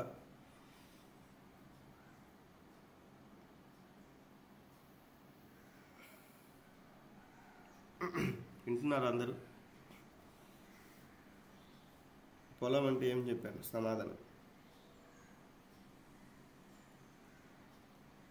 విన్నానన్నా కానీ మర్చిపోయానన్నా. నేను ఇది అనుకుంటున్నా. మిగతా వారు ఒకే ఒకరు సమాధానం చెప్పారు. షీబాకు ఒక్కటే సమాధానం చెప్పారు. మరొకసారి చెప్పండి అక్క. లోకం అని చెప్పారన్నా. పొలము లోకానికి సాదృశ్యంగా మీకు తెలియచేశాను. పొలము లోకానికి సాదృశ్యంగా మీకు తెలియచేశాను. ఈ పొలములో ఉన్నటువంటి ఈ యొక్క పంట ఈ రొట్టెగా మార్చబడాలంటే ఎంత ప్రాసెస్ ఉంటుంది? స్త్రీలు చెప్పండి ప్రాముఖ్యంగా. మొట్టమొదటిగా ఈ పంట, పొలంలో ఉన్న పంట ఈ రొట్టెగా మార్చబడాలంటే ప్రాసెస్ చెప్పండి ఒకసారి. స్టెప్ బై స్టెప్ చెప్పాలి, వెనక ముందు కాకుండా. మొట్టమొదటిగా ఏం చేయబడాలి? దున్నబడాలి. పొలము దున్నబడాలి. దున్నబడాలి. విత్తబడాలి. విత్తనాలు వేయాలి. విత్తనాలు వేయాలి. నీళ్లు పట్టాలి. చల్లుకోవాలి, మొలవాలి, నీళ్లు పట్టాలి, వాటర్ వేయాలి. మొలకెత్తినాక మళ్ళీ వాటిల్లో ఏమన్నా కలుపు అనేది అంటే ఇతడిది ఏమన్నా ఉంటే వెత్తమైన వాటిని తీసివేయాలి. మిగతా వారు కూడా స్పందించండి త్వరగా. అవి ఏపుగా ఎదిగినప్పుడు గింజలు పుడతాయి. ఒక మొక్కకు అనేక గింజలు పుడతాయి. అవి మరి పంట కోయబడాలన్నా, మళ్ళా కూర్చోబడాలన్నా. ఓకే, సో ఇప్పుడు ఓవరాల్గా పంట అంతా రెడీ అయిపోయింది. ఈ పంట అంతా పొలంలో ఉంది. ఈ పొలంలో ఉన్నటువంటి ఈ యొక్క పంట లేకుంటే ఈ గింజలు అనేటువంటివి రొట్టెగా మార్చబడాలంటే ఏంటి ప్రాసెస్? డైరెక్ట్ ఈ యొక్క పొలంలో ఉండేటివన్నీ తీసుకుని వెళ్ళి మనము రొట్టెని చేయగలమా? చేయలేము. ఏం చేస్తారు? త్వరగా చెప్పాలి. ఏం చేస్తారు? పొట్టు కోసిన తర్వాత వాటిని ఎండబెట్టాలి. ఎండిన తర్వాత వాటిలో మంచి గింజలను తీసేసి మనం ఇంకా తీసుకొని ఇంకా అప్పుడు పిండిని తయారు చేసుకోవాలి. సో ఒక ప్రాసెస్. పిండిని తయారు చేసుకున్నాక రొట్టెలు అయిపోతాయి వెంటనే. మనకు కావాల్సినంత పిండి తీసుకొని నీళ్లు పోసుకొని దాన్ని పిసికిన తర్వాత అది రొట్టెగా చేసి పొయ్యి మీద పెనం పెట్టి దాంట్లో కాల్చిన తర్వాతనే రొట్టె అవుతుంది. కాల్చిన తర్వాతనే రొట్టెగా అవుతుంది. ఇదంతా కూడా ఒక ప్రాసెస్గా మనం చూస్తాం. అలానే విశ్వాసుల జీవితాల్లో కూడా ఇవన్నీ అనుభవాలు జరుగుతూ ఉండాలి. ఈ పొలం అనగా లోకంలో ఉన్నటువంటి మనల్ని, ఈ లోకంలో ఉన్నటువంటి ఈ యొక్క పంటని కోయబడాలి అంటే ఎవరో మనల్ని కోసారు ఒక సమయంలో. ఈరోజు మీరు గుర్తుకు చేసుకోండి, నాకు చెప్పొద్దులేండి, ఎవరి ద్వారా మీరు దేవుని సన్నిధికి వచ్చారు అన్న విషయాన్ని మీరు ఒకసారి గుర్తుకు చేసుకోండి. ఎవరో మిమ్మల్ని లోకంలో నుంచి కట్ చేశారు. మొట్టమొదటిగా విగ్రహాల వైపు నుంచి కావచ్చు, లోకంలో ఉన్నటువంటి ఆచారాల వైపు నుంచి కావచ్చు, దేవుని వైపుకు తిరగడానికి ఎవరో మిమ్మల్ని కట్ చేశారు అన్న విషయాన్ని జ్ఞాపకం చేసుకుందాం. ఎవరు మిమ్మల్ని దేవుని సన్నిధికి నడిపించారు? ఎప్పుడైతే ఈ యొక్క పొలంలో ఉన్నటువంటి ఈ యొక్క గింజలు ఆలోచన చేసినట్లయితే ఈ పొలంలో ఉన్నటువంటి ఈ యొక్క పంట వాటిని ఏం చేయాలంటే కోయబడాలి అన్న విషయాన్ని మనం చూస్తాం. కోయబడిన తర్వాత కూర్చోబడిన తర్వాత మనం చూస్తే ఈ యొక్క గింజలుగా మార్చబడాలి అన్న విషయాన్ని మనం చూస్తాం. అలానే గింజలుగా మార్చబడినటువంటి ఇవన్నీ కూడా మనం చూస్తే ఎలా కోస్తా ఉన్నారు? ఎవరి ద్వారా మనం కోయబడ్డామంటే సువార్త అనేటువంటిది ఎవరో మనకు అందించారు. సువార్త అనేటువంటి పంట ద్వారా మనం లోకంలో నుంచి కోయబడి మనం ఏంటంటే సపరేట్ చేయబడ్డాం, ఒక గింజల్లాగా మనం సపరేట్ చేయబడ్డాం. చేయబడినటువంటి మనం ఏంటంటే ఒక పిండిలాగా ఈ యొక్క మార్చబడడానికి కొన్ని ప్రాసెస్ అనేటువంటిది మనం చూస్తూ ఉన్నాం. ఈ యొక్క విధి విధానాన్ని మనం అర్థం చేసుకున్నప్పుడు మొట్టమొదటిగా ఏంటంటే కోయబడాలి అన్నట్లుగా మీరు రాసుకునండి. కోయబడినటువంటి స్థితిని మనం చూస్తూ ఉన్నాం. కోయబడుట, ఎక్కడి నుంచి కోయబడ్డాము? లోకంలో నుంచి కోయబడ్డాము. ఇదంతా కూడా ఇండివిజువల్గా జరిగేటువంటి క్రియ, మనము చేయవలసినటువంటి, అంటే దేవుని ద్వారా వ్యక్తిగతంగా మనం చేసుకోవాల్సినటువంటి యొక్క క్రియ అన్న విషయాన్ని మనం చూస్తాం. ఈ యొక్క కోయబడినటువంటి అనుభవాలు సంఘాల్లో ఉండాలి, మన జీవితాల్లో ఉండాలి. ఈ యొక్క విషయాన్ని మనం అర్థం చేసుకుంటూ మనం ముందుకెళ్ళాలి. అలానే రెండవ అనుభవం ఏంటంటే కూర్చబడాలి అన్న విషయాన్ని మనం చూస్తాం. ఈ కోయబడినటువంటిదంతా కూడా ఒక చోటికి కూర్చబడాలి. అదే మనము సహవాసం అంటాం. సంఘములో సహవాసం అని మనం చెప్పుకుంటూ ఉంటాం. ఈరోజు విశ్వాసులుగా ఉన్నటువంటి ప్రతి ఒక్కరు కూడా ఇండివిజువల్గానే వారు దేవుని యొక్క మందిరానికి వస్తారు. అయితే దేవుని యొక్క వాక్యం సెలవిస్తున్నటువంటి మాట మనం చూస్తే, దేవుని యొక్క మందిరంలో రక్షింపబడినటువంటి వారిని, క్రీస్తు రక్తము చేత కడగబడినటువంటి పరిశుద్ధుల సహవాసమే సంఘం అంటాం కదా. ఈ సంఘంలో చేర్చబడినటువంటి మనమందరము కూడా ఇండివిజువల్గానే మనం దేవుని యొక్క సన్నిధిలో ఉంటున్నాం అన్న విషయాన్ని మనం అర్థం చేసుకోవాలి.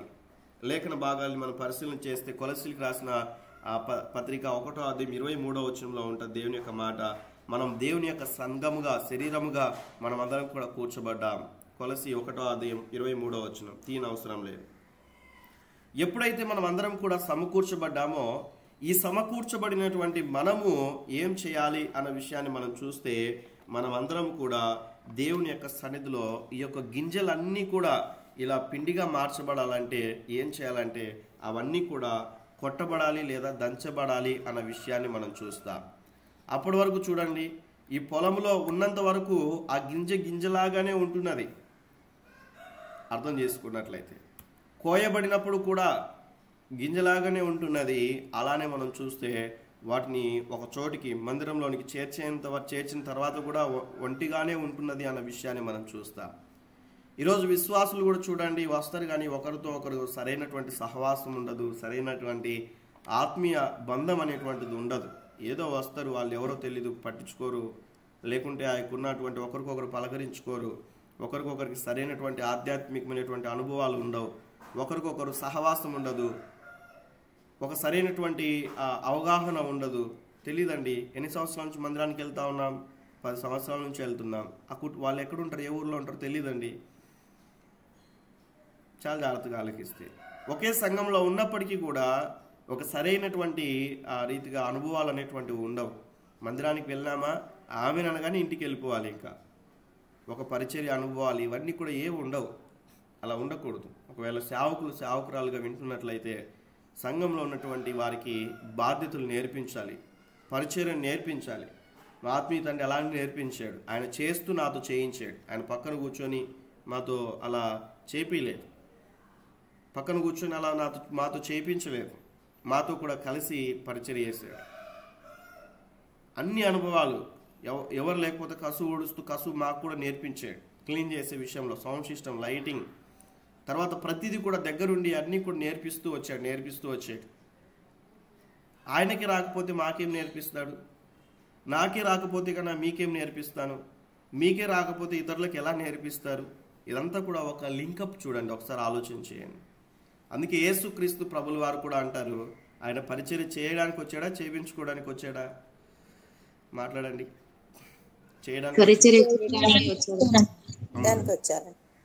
చేయడానికి వచ్చానంటాడు, చేయించుకోవడానికి రాలేదంటాడు. ఆయన వచ్చాడు, ఆయన పరిచర్య చేశాడు. ఆయన పరిధిలో మిగిలి ఉన్నటువంటి పరిచర్య శిష్యులకు అప్పగించాడు. ఆయన చేయకోకుండా అప్పగించలేదు. చాలా జాగ్రత్తగా ఆలకిద్దాం. ఆయన చేశాడు. మన జీవితాల్లో కూడా అలా చేయబడాలి. ఆయన ఈ భూమి మీద వచ్చినప్పుడు ఒంటిగానే ఉన్నాడు. ఆయన జీవిత విధానం కూడా అలానే ఉంది. చివరికి ఆయన మరణించే సమయానికి ఎవ్వరు కూడా ఆయనతో కలిసి లేరు. కానీ ఆయన కొట్టబడి, ఆయన దంచబడినటువంటి స్థితిని మనం చూస్తాం. ఆయన ఆ శిలువలో మరణించినటువంటి స్థితిని మనం చూస్తాం. ఈరోజు ఆయన ద్వారా, ఆయన యొక్క రక్తము, ఆయన ద్వారా మన అందరిలో కూడా నీతిమంతులముగా మనం తీర్చబడి ఉంటున్నాం. ఈ యొక్క విషయాన్ని మనం అర్థం చేసుకోవాలి. అలానే ఇక్కడ మనం చూస్తే ఈ యొక్క కూర్చబడినటువంటి గింజలు కూడా మనం చూస్తే ఒంటిగానే ఉంటున్నాయి. కానీ ఈ యొక్క అప్పటి వరకు ఈ 3 అనుభవాలు కోయబడిన స్థితిలో ఒంటిగానే ఉంటున్నాయి, కూర్చోబడినటువంటి స్థితిలో ఒంటిగానే ఉంటున్నాయి. అలానే మనం చూస్తే సంఘములో చేర్చబడిన తర్వాత కూడా ఒంటిగానే జాయిన్ అవుతున్నారు, సంఘములో పాల్గొంటున్నారు. ఆరాధనలో కావచ్చు, సంఘ క్రమాల్లో కావచ్చు. సంఘంలోనికి వచ్చేంత వరకు మనం ఇండివిజువల్గా చేసేటువంటి 3 అనుభవాలు, కోయబడ్డాం, తర్వాత మనం చూస్తే కూర్చోబడ్డాం, సంఘంలోనికి మనమందరం కూడా చేరి ఉంటున్నాం దేవుని యొక్క సన్నిధిలో. 3వదిగా మనం చూస్తే దేవుని యొక్క సన్నిధిలో చేయబడాల్సినటువంటి 3వ అనుభవం ఏంటంటే మనమందరం కూడా దంచబడాలి. ఎలా? వాక్యము ద్వారా, వాక్యం అనేటువంటి అనుభవాలు మన జీవితాల్లో జరుగుతూ ఉండాలి. మనం అందరం కూడా పిండిగా మార్చబడాలి అన్న విషయాన్ని మనం చూస్తాం. అంటే ఇతరుల విశ్వాసాలతో కొట్టించుకోవడం అని కాదు దాని అర్థం. ఆధ్యాత్మిక జీవితంలో అభివృద్ధి చెందుతూ మనం ముందుకు వెళ్తున్నటువంటి సమయంలో ఈ యొక్క ఉన్నటువంటి గింజగా ఉన్నట్లయితే మనం కనిపిస్తూ ఉంటాం. ఎప్పుడైతే దంచబడినటువంటి స్థితి ఉంటుందో ఆ పైన ఉన్నటువంటి పొట్టు అంతా కూడా వెళ్ళిపోతుంది. ఎప్పుడైతే దంచబడతామో ఆ దంచబడినటువంటి ఆ యొక్క నొప్పిని భరించి, ఆ యొక్క అనుభవాలన్నీ కూడా భరించి ఒక రోల్లో వేసి దంచుతున్నటువంటి సమయంలో మనం చూస్తే, ఇప్పుడంటే అన్నీ కూడా మిక్సీలో వచ్చేసాయి. అది కూడా మంచిదే, టెక్నాలజీ పెరిగిపోతుంది కాబట్టి.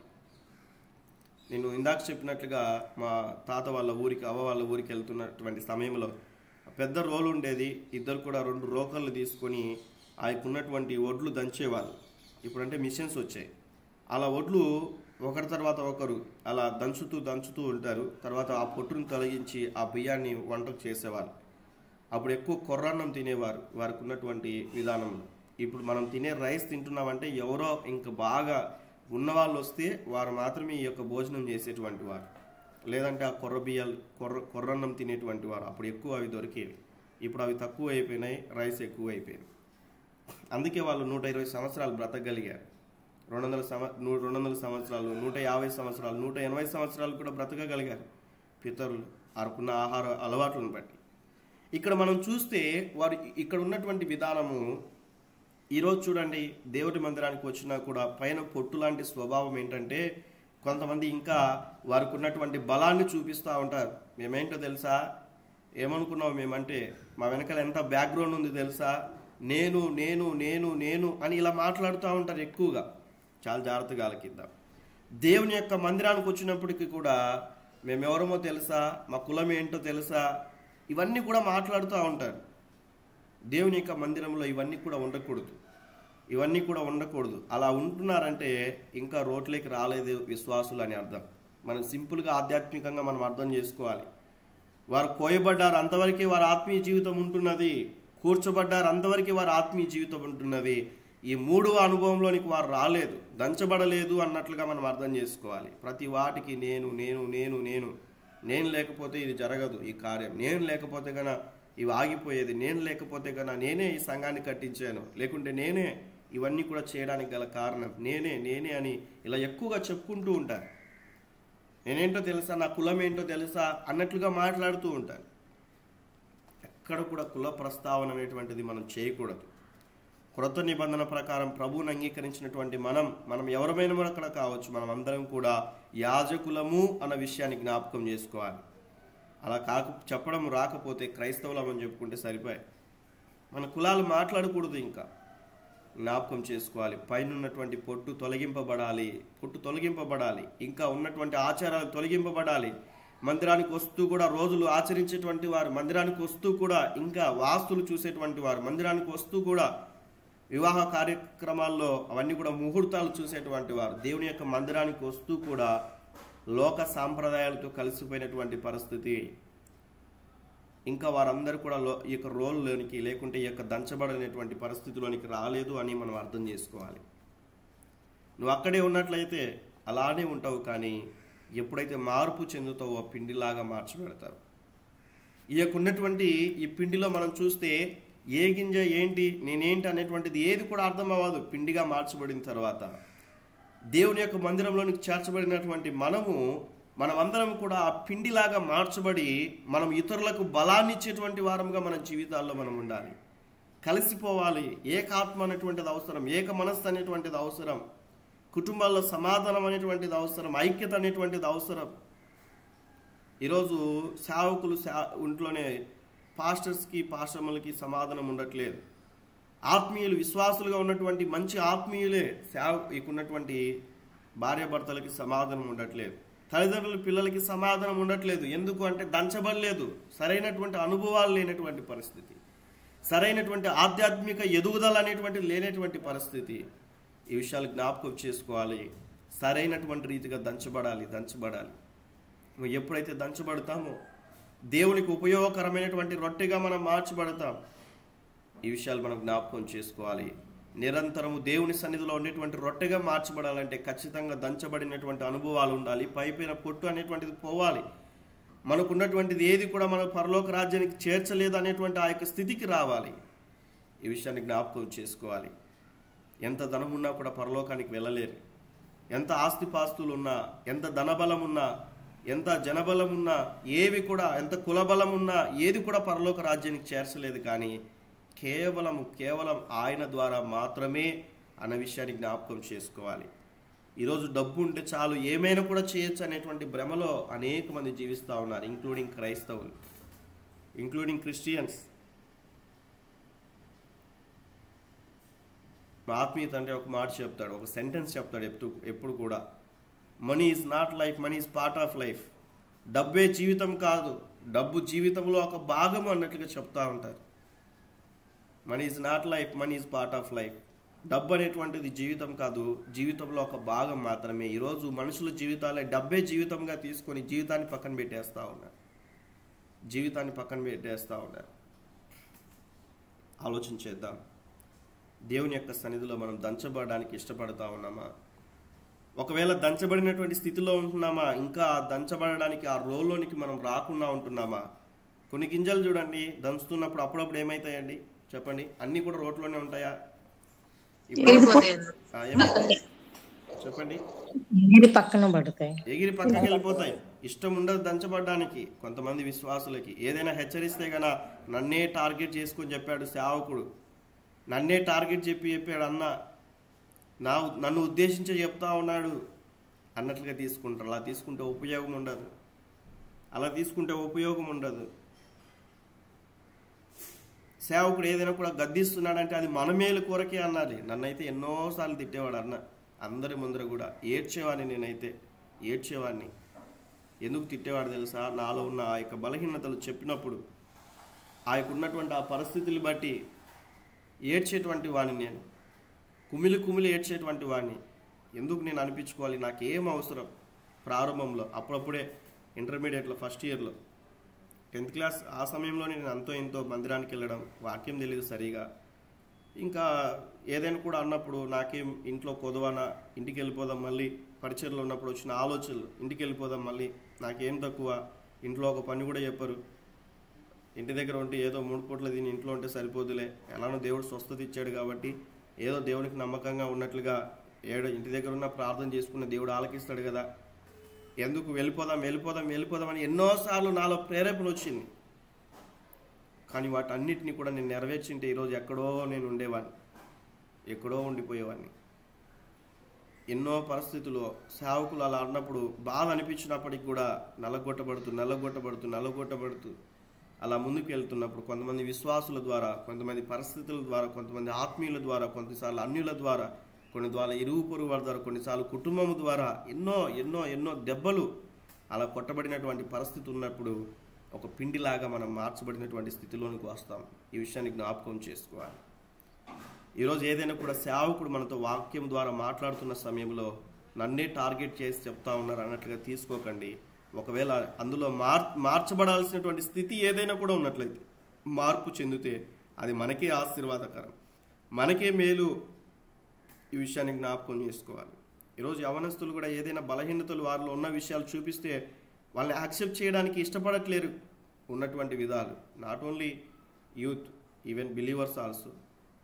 యవనస్తులే కాదు, బిలీవర్స్గా ఉన్నవారు కూడా ఏదైనా బలహీనతలు ఏదైనా కూడా పలాని చెప్పినారనుకోండి, మార్చుకోవడానికి ఇష్టపడట్లేదు. దానికి ఎక్స్ప్లెనేషన్ ఇవ్వడానికి సిద్ధపడతారు కానీ మార్చుకోవడానికి ఇష్టపడట్లేదు.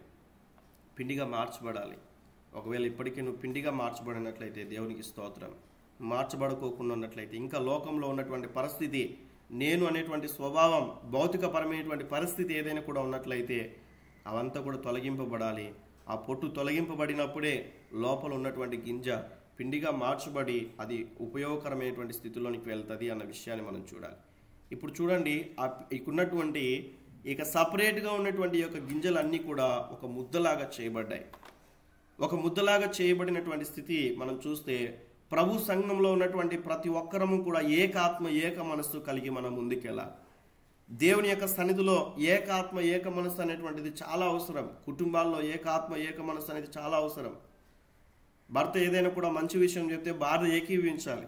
భార్య ఏదైనా కూడా మంచి విషయం చెప్తే భర్తగా ఏకీవించాలి. నువ్వు చెప్తే నేను వినాలా అన్నట్లుగా ఉండకూడదు.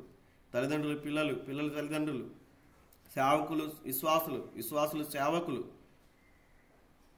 విశ్వాసులు సలహాలు ఇచ్చినప్పుడు సేవకులు అంగీకరించాలి. వాటిని ఫస్ట్ వినాలి. అవన్నీ కూడా ఒకవేళ మంచిదే వీరు చెప్తున్న విషయాలు అనుకున్నట్లయితే వాటిని అనుసరించాలి.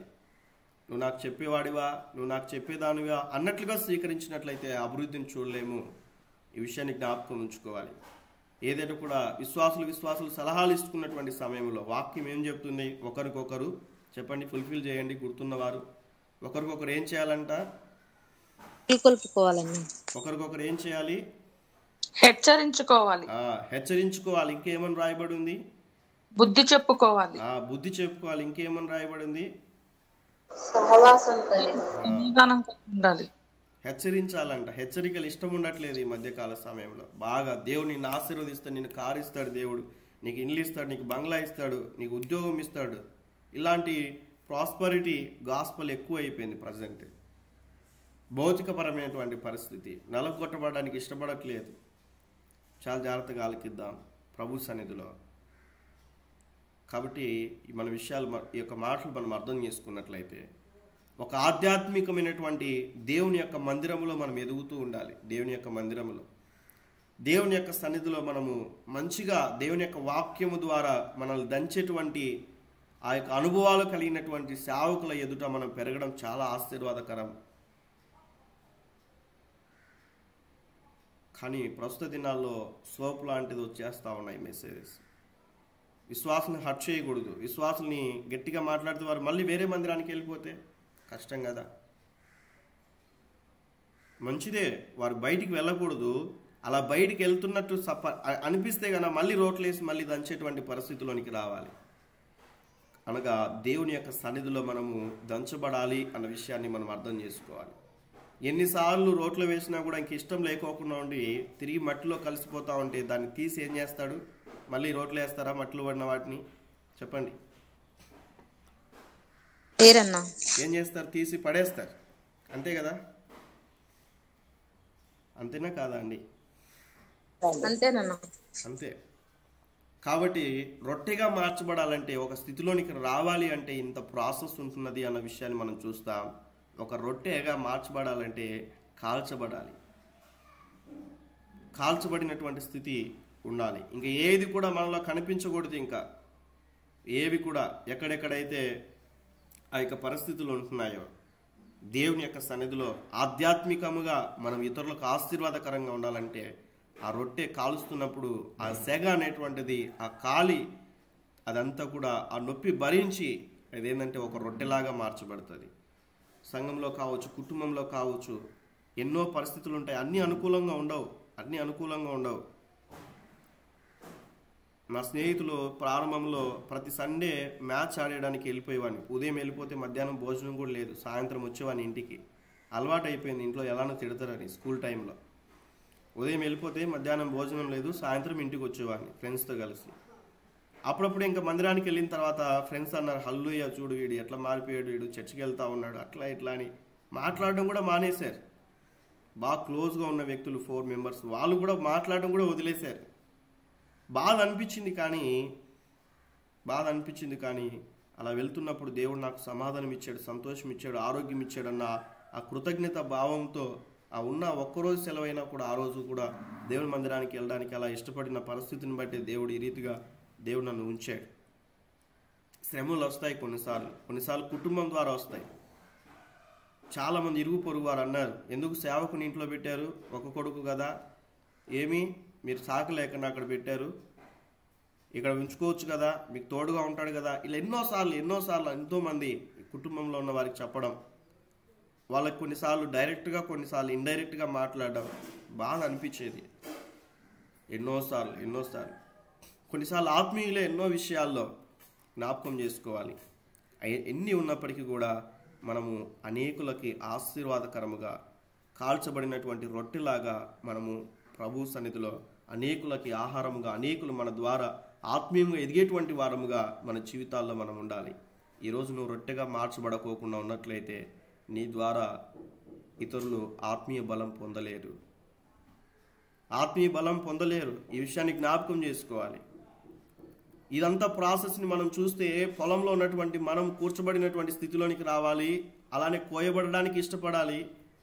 మన జీవితాల్లో ఏదైనా కూడా ఇంకా లోకానుసారంగా అంటి పెట్టుకున్నటువంటి పరిస్థితి ఉంటే కోయబడాలి, తర్వాత గింజగా మార్చబడాలి. గింజగా మార్చబడిన తర్వాత మనమందరం కూడా దంచబడినటువంటి అనుభవంలోనికి వచ్చి పిండిలాగా మార్చబడి రొట్టెలాగా మార్చబడడానికి ఇదంతా కూడా ప్రాసెస్ ఉంటున్నది. మందిరంలో ఉన్న ప్రతి ఒక్కరు, దేవుని యొక్క సన్నిధిలో ఉన్న ప్రతి ఒక్కరు, ఇక్కడున్న ప్రతి ఒక్కరు కూడా రొట్టెగా ఉన్నారు అని చెప్పడానికి వీల్లేదు.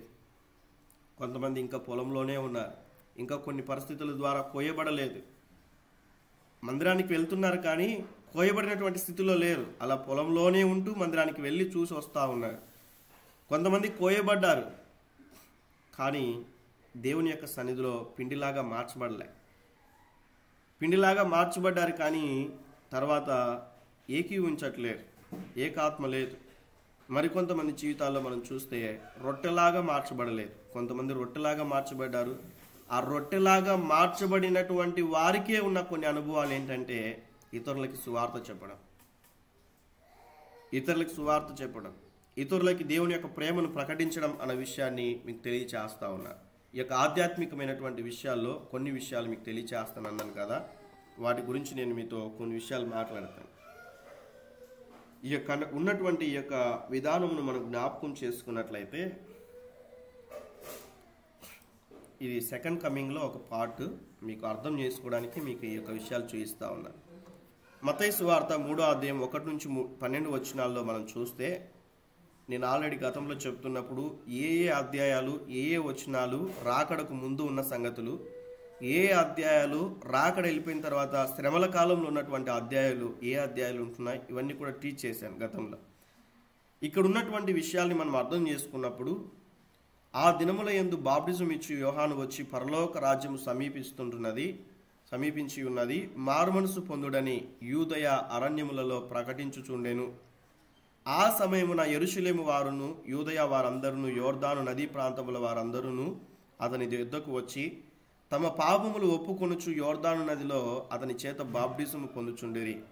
అతడు పరిసయ్యులలోను సద్దూకయ్యులలోను అనేకులు బాప్టిజం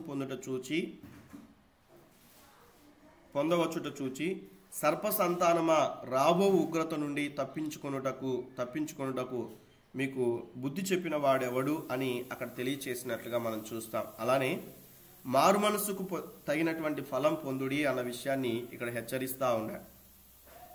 ఇక్కడ హెచ్చరిస్తూ ఒక మాట మాట్లాడుతున్న విషయం ఏంటంటే, ఎందుకు మనం రొట్టెగా మార్చబడాలి?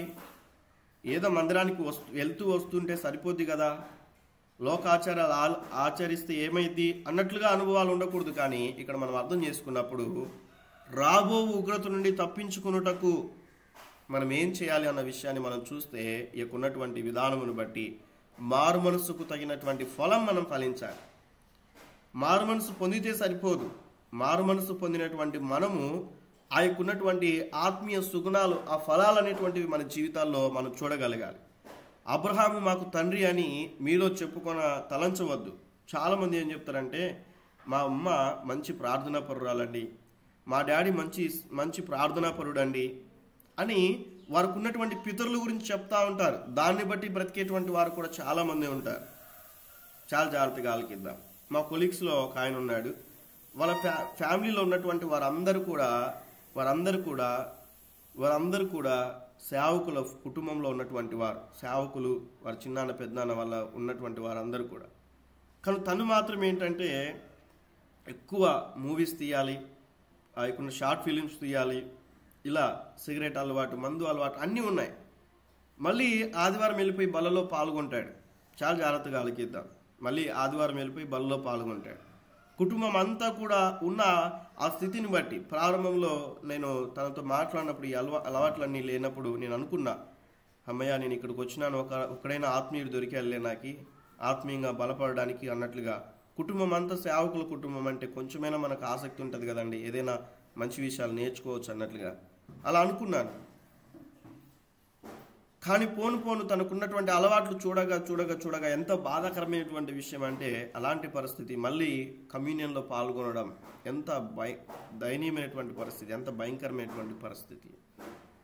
అలవాట్లు మానుకోకుండానే మందిరానికి వెళ్ళడం, అలవాట్లు మానుకోకుండానే మందిరంలోనికి వెళ్ళి కమ్యూనియన్లో సహవాసంలో పాల్గొనడం. ఈరోజు నేను ఎగ్జాంపుల్గా ఒక విషయాన్ని మీకు తెలియచేస్తా ఉన్నాను. కొన్ని విషయాలు అలా మన జీవితాల్లో ఏవైనా కూడా బలహీనతలు విడిచిపెట్టుకోకుండా బలలో పాల్గొంటున్నామా జాగ్రత్త అన్న విషయాన్ని మీకు హెచ్చరిస్తా ఉన్నాను. కొరింథీయులకు రాసిన మొదటి పత్రిక 11వ అధ్యాయంలో చాలా విషయాలు రాయబడి ఉంటాయి. అక్కడ అయోగ్యముగా ఎవడు ప్రభు యొక్క రొట్టెను తినునో త్రాగునో ప్రభు యొక్క శిక్షా విధికి పాత్రుడు అన్న విషయంని మనం అక్కడ లేఖన భాగాల్లో మనం చూస్తాం. కాబట్టి ఈ మాటను మనం అర్థం చేసుకున్నట్లయితే రాబో ఉగ్రత నుండి మనం తప్పింపబడాలంటే ఆధ్యాత్మికమైనటువంటి స్థితిలోనికి మనం వెళ్ళాలి అన్న విషయాన్ని మనం చూస్తాం. ఇక్కడ ఉన్న ఈ మాటను మనం చూస్తే, ఈ లేఖన భాగంలో ఉన్న ఈ సత్యాన్ని మనం అర్థం చేసుకున్నప్పుడు ఇక్కడ ఉంటున్నది చూడండి ఒక మాట ఏంటంటే, మీరు అబ్రహాము మా తండ్రి అని మీరు చెప్పుకుంటున్నారు కానీ మీరు అలా తలంచవద్దు, కానీ దేవుడు ఈ యొక్క రాళ్ల వలన అబ్రహామునకు పిల్లలను పుట్టింపగలడని మీతో చెప్తున్నాను. ఇప్పుడే గొడ్డలి వేరున ఉంచబడి ఉన్నది గనుక మంచి ఫలములను ఫలింపాలని తెలియచేస్తా ఉన్నాడు. ఫలింపని ప్రతి ఒక్క చెట్టును కూడా ఎక్కడ వేయబడుతుందంట? అగ్నిలో పారవేయబడును అన్న విషయాన్ని మనం చూస్తా ఉన్నాం. అగ్నిలో వేయబడుతుంది. మారు మనసు నిమిత్తం నేను నీళ్ళలో బాప్టిజం ఇచ్చుచున్నాను, నా వెనుక వచ్చువాడు నాకంటే శక్తిమంతుడు, ఆయన చెప్పులు మోయుటకైనను నేను పాత్రుడను కాను అన్న విషయాన్ని మనం చూస్తాం. ఆయన పరిశుద్ధాత్మలోను అగ్నితోను మీకు బాప్టిజం ఇచ్చును. ఈ విషయాన్ని అనేక మంది సేవకులు కూడా దేవుని యొక్క వాక్యాన్ని వక్రీభవించి చెప్తా ఉన్నారు. పొందుకో అగ్ని బాప్టిజం అంటే అసలు అగ్ని బాప్టిజం ఏంటి? పరిశుద్ధ ఆత్మకు అగ్ని బాప్టిజానికి ఉన్నటువంటి వ్యత్యాసం ఏంటి?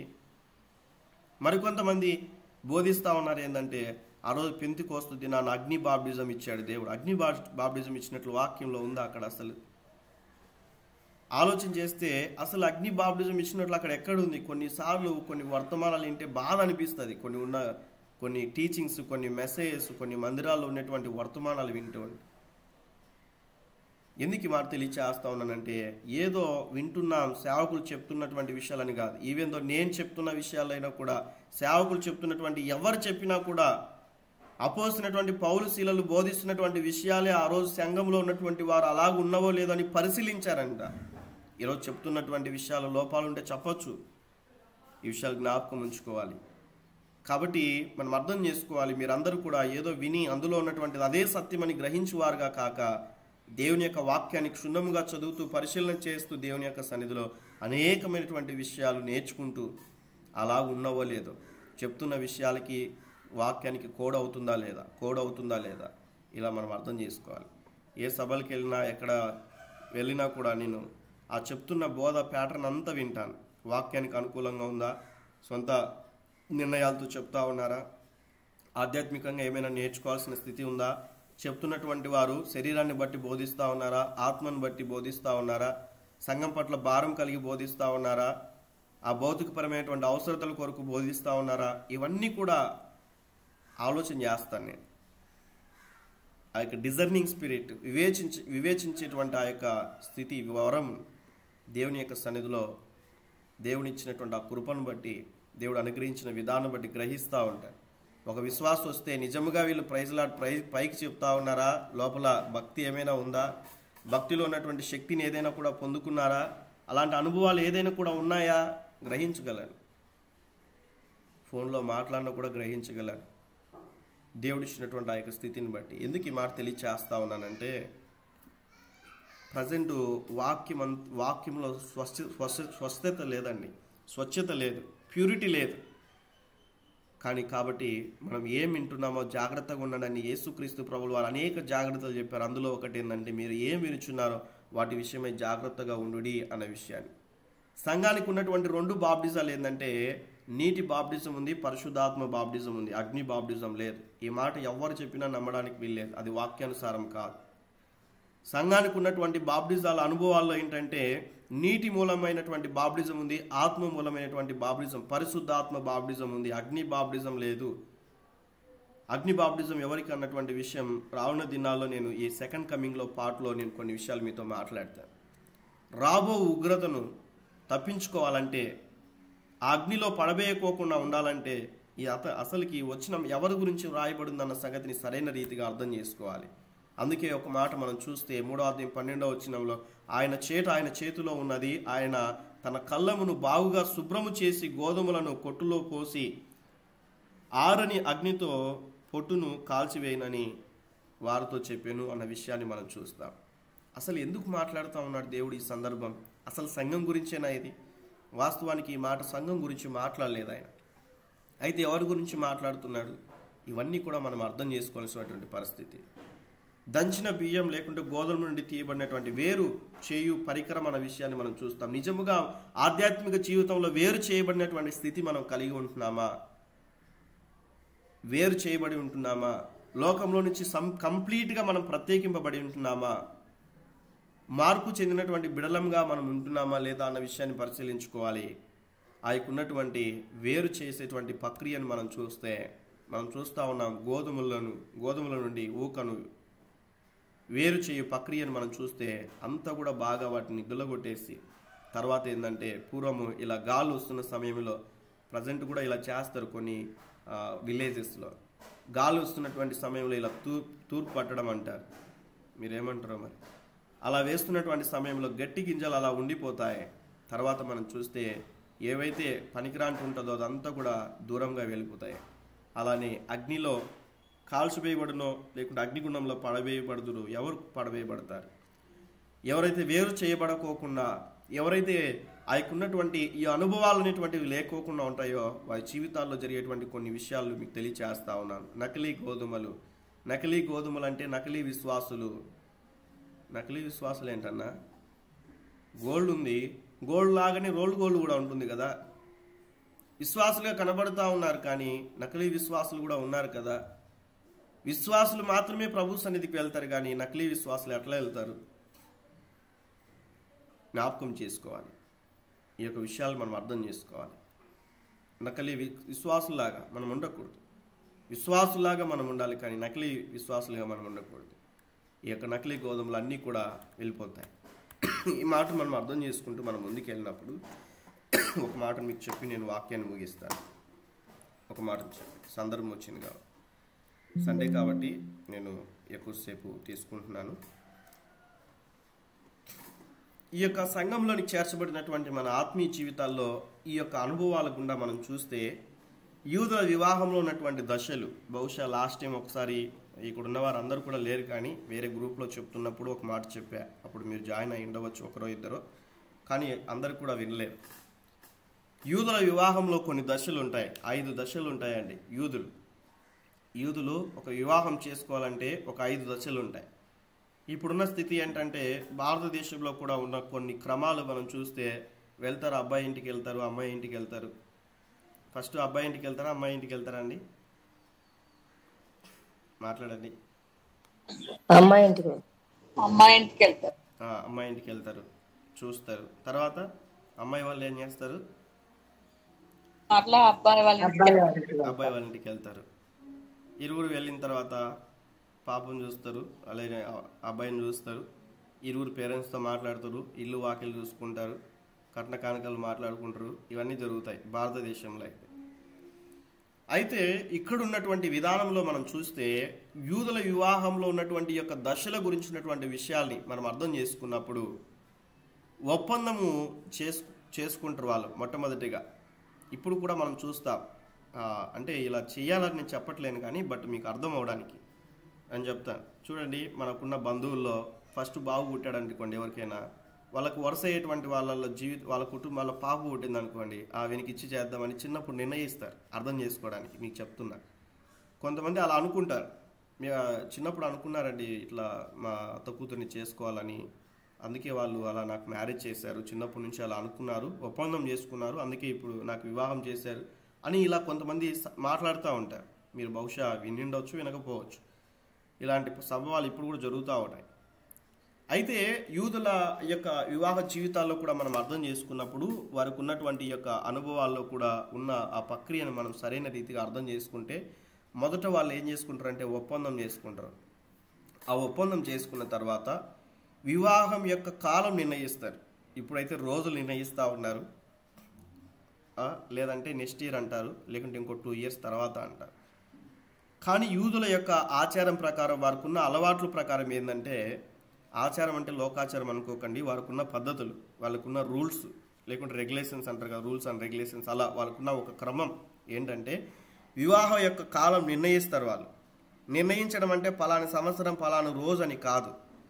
ఈ ఒప్పందం చేయబడినటువంటి స్థితిలోనికి వచ్చిన విధానం మనం చూస్తే, ఆ అబ్బాయి కుటుంబంలో ఉన్నటువంటి ఆ యొక్క యవనస్తుడు ఈ యొక్క వివాహ ఒప్పందం అయిన తర్వాత ఆ యవనస్తుడు ఏం చేయాలంటే తన సొంతముగా కష్టపడాలి. తన సొంతముగా కష్టపడి ఆ సొంతముగా అతను ధనం సమకూర్చుకొని ఆ సొంతముగా కష్టపడినటువంటి అనుభవాల్లో నుంచి ఆ అమౌంట్ని స్థలం కొనుక్కొని ఆ యొక్క ఉన్నటువంటి ఇండ్లు కట్టుకొని ఆ యొక్క ప్రాసెస్ అనేటువంటిది చేయాలి. ఏదైనా ఒక పని చేయాలి, అలానే ఇల్లు తనేటువంటిది తను సిద్ధపరచుకోవాలి. చాలా జాగ్రత్తగా ఆలకిద్దాం. ప్రస్తుత దినాల్లో అయితే పేరెంట్సే చిన్నోడికి ఒక ఇండ్లు అండి, పెద్దోడికి ఒక ఇండ్లు అండి, మా వాడికి అదే అండి అన్నట్లుగా ఇలా నిర్ణయిస్తూ ఉన్నారు ప్రజెంట్ ఉన్న కల్చర్ని బట్టి, ఫ్యూచర్ ఆలోచనని బట్టి. కానీ యూదుల యొక్క అలవాట్లు ఏంటంటే, ఆల్రెడీ ఇండ్లు ఉన్నా, ఆల్రెడీ అలా సపరేట్గా ఉన్నా, వారికి ఉన్నటువంటి అనుభవాలు ఏంటంటే ఈ యొక్క విషయాన్ని అర్థం చేసుకోవాలి. యూదులకు ఉన్నటువంటి ఈ యొక్క వివాహ క్రమాన్ని అర్థం చేసుకుంటే యేసుక్రీస్తు ప్రభుల వారికి మనకు ఉన్నటువంటి ఆ సంబంధాన్ని మనం అర్థం చేసుకుంటాం. చాలా జాగ్రత్తగా ఆలకిద్దాం. కాబట్టి ఎప్పుడైతే ఈ యొక్క ఒప్పందం జరుగుతుందో, ఒప్పందం జరిగిన తర్వాత వివాహ కాలం అనేటువంటిది నిర్ణయిస్తారు. ఆ నిర్ణయించబడిన తర్వాత మనమందరం కూడా ఆ యొక్క ఉన్నటువంటి ఆ యొక్క వివాహ సమయంలో మనం అర్థం చేసుకున్నప్పుడు నిర్ణయించుకుంటారు కదా పలానా సమయంలో అన్నట్లుగా అందరూ కూడా ఇంకా సిద్ధపడుతూ ఉంటారు. పురుషుల సైడ్ నుంచి, అదే పెళ్లి కుమారుని సైడ్ నుంచి, పెళ్లి కుమార్తె సైడ్ నుంచి. ఆ యొక్క నిశ్చితార్థం అనేటువంటిది, వివాహ కాలం యొక్క నిశ్చితార్థం అనేటువంటిది ఉంటుంది అన్న విషయాన్ని మనం చూస్తాం. అలానే ఈ యొక్క గ్యాప్లో తను ఏం చేయాలంటే 2వ పాయింట్కి 3వ పాయింట్కి ఈ వధువును తీసుకెళ్ళడానికి ఉన్నటువంటి ఆ యొక్క మధ్య కాలంలో మనం చూస్తే తనంతట తను కష్టపడి కుటుంబాన్ని కట్టుకోగలరు. చాలామంది అంటారు కదా, ఇల్లు కట్టి చూడు తెలుస్తుంది అంటారు. అవునా కాదా అండి? మాట్లాడండి, ఒకరో ఇద్దరు కనీసం. అవునన్నా. ఇల్లు కట్టి చూడు తెలుస్తుంది అంటారు. అంటే ఏమని అర్థం? ఎలా అర్థం చేసుకోవాలి? చాలా కష్టపడాలన్నా, చాలా కష్టపడాలి కదా, చాలా కష్టపడాలి. గుణా తీయాలి, గోడలు కట్టాలి, వాళ్ళు పలకరు కూలోళ్ళు. ఒకడేమో ఇలా హీరో వస్తా అంటాడు, రేపు వస్తా అంటాడు, మన్నాడు వస్తా అంటాడు, అలా గోడలు పెట్టేస్తాడు, పూతలేనికి రారు, కరెంట్ వాళ్ళు రారు. ఇట్లా ఎన్నో ఇబ్బందులు కదా. ఇల్లంతా కంప్లీట్ అయ్యేదానికి అనుకున్న ఎస్టిమేషన్స్ డబ్బులు ఒకటి ఉంటాయి, ఆయన ఖర్చు ఒకటి ఉంటుంది. అవునా కదా? చెప్పండి, మాట్లాడండి. అవునన్నా కదా, అలాంటి పరిస్థితులు ఉంటాయి. అయితే అలా ఒక ఇల్లు కట్టినప్పుడు వారికి కొన్ని అనుభవాలు వస్తాయి. వారికి ఉన్న ఓపిక అంతా కూడా అక్కడ పరీక్షింపబడుతుంది. ఆ డబ్బుని ఎలా ఖర్చు పెట్టాలో నేర్చుకుంటారు. ఇంకా ఎన్నో విషయాలు భౌతికంగా అర్థం చేసుకుంటారు. అలా ఒక వ్యక్తి ఇల్లు కట్టిన తర్వాత తనకు వచ్చినటువంటి అనుభవాలన్నీ కూడా వచ్చిన తర్వాత, ఇల్లు కట్టిన తర్వాత అప్పుడు వచ్చి ఆ యవనస్తుడు వచ్చి తల్లిదండ్రులకు చెప్పాలి, డాడీ ఇదిగో నేను కష్టపడ్డాను, నేను ఇల్లు కట్టుకున్నాను, ఇదిగో నేను సిద్ధపడ్డాను, ఇంకా నాకు వివాహం చేయండి అని ఆ ఉన్నటువంటి కుటుంబ సభ్యులకు తెలియచేస్తే అప్పుడు వారు ఏం చేస్తారంటే ఆ వధువును తీసుకొని వెళ్ళడానికి ఓరిని రాక అనేటువంటిది మనం చూస్తాం. ఏం చేస్తాడంటే ఈ యొక్క వ్యక్తి ఆ ఇంటి దగ్గరికి వెళ్ళి ఆ ఉన్నటువంటి విధానాన్ని బట్టి మనం చూస్తే ఆ ఉన్నటువంటి వధువు దగ్గరికి వెళ్ళి ఆ వధువును తీసుకొని తన స్వగ్రామానికి వస్తాడు. ఆ స్వగ్రామానికి తీసుకొని వస్తున్నటువంటి సమయంలో, ఆ వివాహ సమయంలో అందరూ కూడా సమకూర్చబడతారు. ఆ పట్టణంలో ఉన్నవారు, ఆ గ్రామంలో ఉన్నవారు అందరూ కూడా అలా తీసుకొని వస్తున్నటువంటి సమయంలో ప్రదర్శన అనేటువంటిది చూస్తారు. ప్రజెంట్ అయితే మన భాషలో మనం చూస్తే మెరవని అంటారు కదా, అట్లా అని కొన్ని రకాలుగా ఉన్నాయిలేండి. ప్రార్థన చేసుకుంటూ పాటలు పాడుకుంటూ తీసుకొని వచ్చిన అనుభవాలు కొంతమంది జీవితాల్లో ఉంటాయి. ప్రజెంట్ కల్చర్ మారిపోయింది, డీజేలు అంట, సినిమా పాటలకు డ్యాన్స్ చేసుకుంటూ రకరకాలుగా అయిపోయింది. క్రైస్తవులే మళ్ళీ అర్థం చేసుకోవడానికి. కానీ ఇక్కడ మనం చూస్తే ప్రదర్శన అందరు కూడా చూస్తారు, చాలా చక్కగా ఉన్నారండి జంట, చూడడానికి బ్లెస్ చేస్తారు వాళ్ళని. అలానే సంఘంలో కూడా వివాహం అవుతున్న సమయంలో వాళ్ళ స్టేజ్ మీద నుంచి బయట వరకు తీసుకొని వచ్చి మళ్ళీ ఆ స్టేజ్ మీదకి తీసుకెళ్తారు. అప్పుడు అందరూ కూడా అక్షంతలు అంటారు కదా, కొంతమంది చేస్తారు, కొంతమంది చేయరు. కొంతమంది ఒక్కొక్క రీతిగా వాళ్ళని బ్లెస్ చేస్తారు చేతులుంచి అలా నడుచుకుంటూ వస్తున్న సమయంలో. కొంతమంది పూలు చల్లుతారు, ఆ లైఫ్ అలా పరిమళించాలన్నట్లుగా. ఇలా కొన్ని అనుభవాలు వారుకున్న ఆ యొక్క పద్ధతుల ప్రకారం అలా చేసుకుంటూ ఉంటారు. ఏదైనప్పటికీ కూడా ఆ ప్రదర్శన అనేటువంటిది ఉంటుంది. అంతా అయిపోయిన తర్వాత ఏంటంటే విందు. అంతా అయిపోయిన తర్వాత ఈ యొక్క విందు అన్నట్టు, అంటే చివరికి అందరూ కూడా కలిసి భోజనం చేస్తారు, అందరూ కూడా సంతోషిస్తారు. ఇది ఒక క్రమం అనేటువంటిది మనం చూస్తాం. ఈ ఒప్పందానికి వివాహానికి కాల నిర్ణయం అనేటువంటిది ఇంత అని లేదు. చాలా జాగ్రత్తగా ఆలకిద్దాం. ఇంత అని లేదు. ఎప్పుడు అది జరుగుతుంది అన్న విషయాన్ని మనం అర్థం చేసుకున్నప్పుడు ఒప్పందం అయిపోవాలి, నిశ్చితార్థం అయిపోవాలి. ఈ నిశ్చితార్థంకి ఈ యొక్క ఉన్న విధానానికి మనం అర్థం చేసుకుంటే వధువుని తీసుకెళ్ళడానికి వరుడు వెంటనే రాడు, కానీ ఈ యొక్క ఉన్నటువంటి వధువు సిద్ధపడాలి. అలానే వరుడు సిద్ధపడి వధువు కొరకు రావాలి. ఆ వస్తున్న సమయానికి ఏంటంటే వధువు కూడా సిద్ధపడి ఉంటుంది. ఆ సిద్ధపడిన తర్వాత ఆ వధువును వరుడు తీసుకెళ్తాడు. అప్పుడు ప్రదర్శన జరుగుతున్న తర్వాత ఈ యొక్క వివాహం అనేటువంటిది జరుగుతుంది. ఈ యొక్క విషయాన్ని జ్ఞాపకం చేసుకోవాలి. ఇప్పుడు చూడండి, ఇక్కడున్న విషయాలు మనం చూస్తే ఆత్మీయ కోణంలో మనం ఇప్పుడు అర్థం చేసుకున్నప్పుడు యేసుక్రీస్తు ప్రభుల వారికి మనకి కూడా ఒప్పందం అనేటువంటిది జరిగింది. మనం ఎవరము, లోకంలో నుంచి మనం ఏర్పరచుకున్నాడు దేవుడు. మనం ఆయన వారమని దేవుడు ఏం చేశాడంటే మనలందరినీ కూడా జగత్తు పునాది వేయబడక మునిపే మనలందరినీ కూడా ఆయన సన్నిధిలో ఏర్పరచుకున్నాడు. ఎఫెసీ పత్రికలో రాయబడిన విధానమును బట్టి జగత్తు పునాది వేయబడక మునిపే దేవుడు మనల్ని ఏం చేశాడంటే ఏర్పరచుకున్నాడు. ఒక క్రమాన్ని మనం చూస్తూ ఉన్నాం. వివాహం యొక్క కాలం నిశ్చితార్థం అనేటువంటిది మనకు జరిగింది. ఎలా నిశ్చితార్థం జరిగిందండి మనకి చెప్తారు ఎవరైనా? యేసుక్రీస్తు ప్రభుల వారికి మనకి నిశ్చితార్థం ఎలా జరిగిందని మనం ఆధ్యాత్మికంగా తీసుకోవచ్చు. త్వరగా చెప్పండి. వాక్యానుసారంగా కట్టబడినప్పుడు, సిద్ధపడినప్పుడు అన్నా, ఇంకా దేవుడు చెప్పినట్టు క్రమంగాను దేవుడు చెప్పినట్టు లోబడి ఆయన చెప్పిన వాక్యానికి మనం లోబడి నడిచినప్పుడు అన్నా. ఓకే, ఇంకా వాక్యాన్ని నెరవేర్చబడడం అంటే ఏంటి? దేవుడు ఏది చెప్పాడో అది మనము అవలంబించినప్పుడు అది నెరవేర్చబడుతుంది అన్న. ఓకే, దేవుడు చెప్పినట్లుగా అవలంబించడం, దాన్ని చేయడం. ఓకే, నాకు రావాల్సిన పాయింట్ కావాలి. దేవునికి మనం అంగీకరించినప్పుడు. Very good. అంగీకరించడం అంటే ఏంటి? దేవుని మాట వినడం, దేవుని మాట వినడం, అంగీకరించడం, ఇవన్నీ కూడా నానార్థాలుగా వస్తాయి. ఓకే, మనం అంగీకరించి ఏం చేశాం? ఆయనతో అంటుకట్టబడాలి, అంటే ఆయన వాక్యాన్ని మన హృదయంలో భద్రపరచుకున్నాం. హృదయాన్ని భద్రపరచుకోవాలి. ఇంకా కొంచెం బ్రాడ్గా ఆలోచించేయండి. అసలు యేసుక్రీస్తు ప్రభుల వారికి మనకి ఆ సంబంధం ఎలా ఏర్పడింది కంప్లీట్గా? ఆయన ఎందుకు విశ్వాసం ఉంచినప్పుడు అన్నా, విశ్వాసం ఉంచినప్పుడు. ఇంకా త్వరగా చెప్పాలి. మనము పాపులుగా ఉండినప్పుడు ఆయన పరిశుద్ధుడై ఉండి ఆయన రక్తంతో మన పాపం అంతా కడిగినప్పుడు అన్న. Very good. మనం పాపులుగా ఉన్నప్పుడు ఆయన ఏం చేశాడంటే మనల్ని ఏర్పరచుకున్నాడు. ఆయన రక్తం కార్చాడు, మన కొరకు ఆయన ప్రాణం పెట్టాడు, ఆయన మరణించి తిరిగి లేచి పునరుత్థానుడయ్యాడు.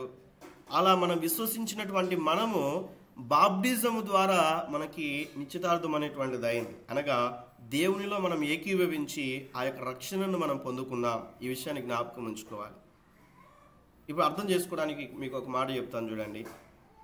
ఇప్పుడు ఒక యవనస్తుడు, ఒక యవనస్తురాలు, ఇరువురు కుటుంబాలు నిశ్చితార్థం అయిపోయిన తర్వాత మళ్ళీ వేరే సంబంధాలు చూడడానికి ఇష్టపడతారా వాళ్ళు? చెప్పండి. ఇష్టపడతారా? ఇష్టపడరు. ఎందుకు? ఆల్రెడీ చెప్పండి త్వరగా. నిశ్చితార్థం అనేటువంటిది అయింది కాబట్టి ఈరోజు ఆత్మీయ జీవితంలో కూడా ప్రభువుతో మనకి నిశ్చితార్థం అనేటువంటి ఆత్మీయ అనుభవాల్లో మనం ముందుకు వెళ్తున్నటువంటి సమయంలో మనం తిరిగి లోక సంబంధమైనటువంటి వాటి వైపు చూడకూడదు, ఇంకా పరలోకం వైపే చూడాలి. మన వరుడు ఎక్కడున్నాడు? మన వధువు సంఘముగా ఉన్నటువంటి మనము వధువు అని దేవుని యొక్క వాక్యం సెలవిస్తూ ఉన్నది. వరుడు ఎక్కడున్నాడంటే పరలోకంలో ఉన్నాడు. ఆయన మన హృదయంలో ఉన్నాడు. పరలోకంలో నీ కొరకు ఆయన ప్రార్థన చేస్తూ ఉన్నాడు. నీ కొరకు ఆయన స్థలాన్ని సిద్ధపరచడానికి వెళ్ళి ఉంటున్నానని యోహాను సువార్తలో ఆయన తెలియచేస్తాడు. మీ కొరకు నేను స్థలం సిద్ధపరచ వెళ్ళుచున్నాను, మీరందరూ కూడా నాతో ఉండడానికి అని యేసుక్రీస్తు ప్రభువు వారు చెప్తారు కదా. అలానే మనం చూస్తే యూదుల యొక్క ఆచారం ప్రకారం కూడా స్థలం సిద్ధపరచడానికి వెళ్ళి ఈ యొక్క వధువును తీసుకెళ్ళడానికి కొంచెం సమయం పడుతుంది. ఆ సమయం ఎంత అని మనం చెప్పనీకి రాదు, కానీ బట్ ఎప్పుడైతే కడతాడో కట్టిన తర్వాత ఆయన వస్తాడు. అలానే ఆ వరుడు ఆ వధువును తీసుకొని వెళ్తుంది అన్న వరుడు వచ్చి వధువును తీసుకొని వెళ్తాడన్న విషయాన్ని మనం చూస్తూ ఉన్నాం. ఆత్మీయ కోణంలో కూడా మనం చూస్తే ప్రభువుతో మనము ఆ రీతిగా మనం ముందుకు వెళ్ళిన తర్వాత ఇక మన జీవితాల్లో ఏది కూడా లోక సాంప్రదాయాలు కానీ లోకానుసారమైనటువంటి స్థితి కానీ లోకం వైపు చూడడం, ఇతరుల స్త్రీ అయితే పురుషుడి వైపు చూడడం, పురుషుడైతే స్త్రీ వైపు చూడడం, ఇలాంటి విషయాలు జరగకూడదు. అలాంటి సంబంధాలుగా మళ్ళీ మాట్లాడకూడదు, ఎందుకంటే ఆల్రెడీ నిశ్చితార్థం అయిపోయింది కాబట్టి. ఆత్మీయ కోణంలో కూడా మనం చూస్తే లోకం వైపు ఇంకా మనం చూడకూడదు, దేవుని వైపే మనం చూడాలి అన్న విషయాన్ని మనం అర్థం చేసుకుంటూ మనం ముందుకెళ్ళాలి. మూడవ పాయింట్గా వధువును తీసుకెళ్ళడానికి వరుని రాకను మనం చూస్తే యేసుక్రీస్తు ప్రభుల వారు కూడా మధ్యాకాశానికి రానై ఉన్నాడు. ఎవరి కోసం? వధువు కోసం. వధువు అని ఎవరినన్నారు చెప్పండి త్వరగా? సంఘం అన్న. సంఘానికి మాత్రమే చెప్పారు. అందుకే రహస్య రాకడ అనేటువంటిది ఆది కాండం నుంచి ఉన్నటువంటి ఆదాము మొదలుకొని ఉన్నటువంటి వారందరికీ కూడా కాదు. రహస్య రాకడ కేవలం వధువు సంఘానికి మాత్రమే అన్న విషయాన్ని మనం అర్థం చేసుకోవాలి. వధువు సంఘం అంటే ఎవరు?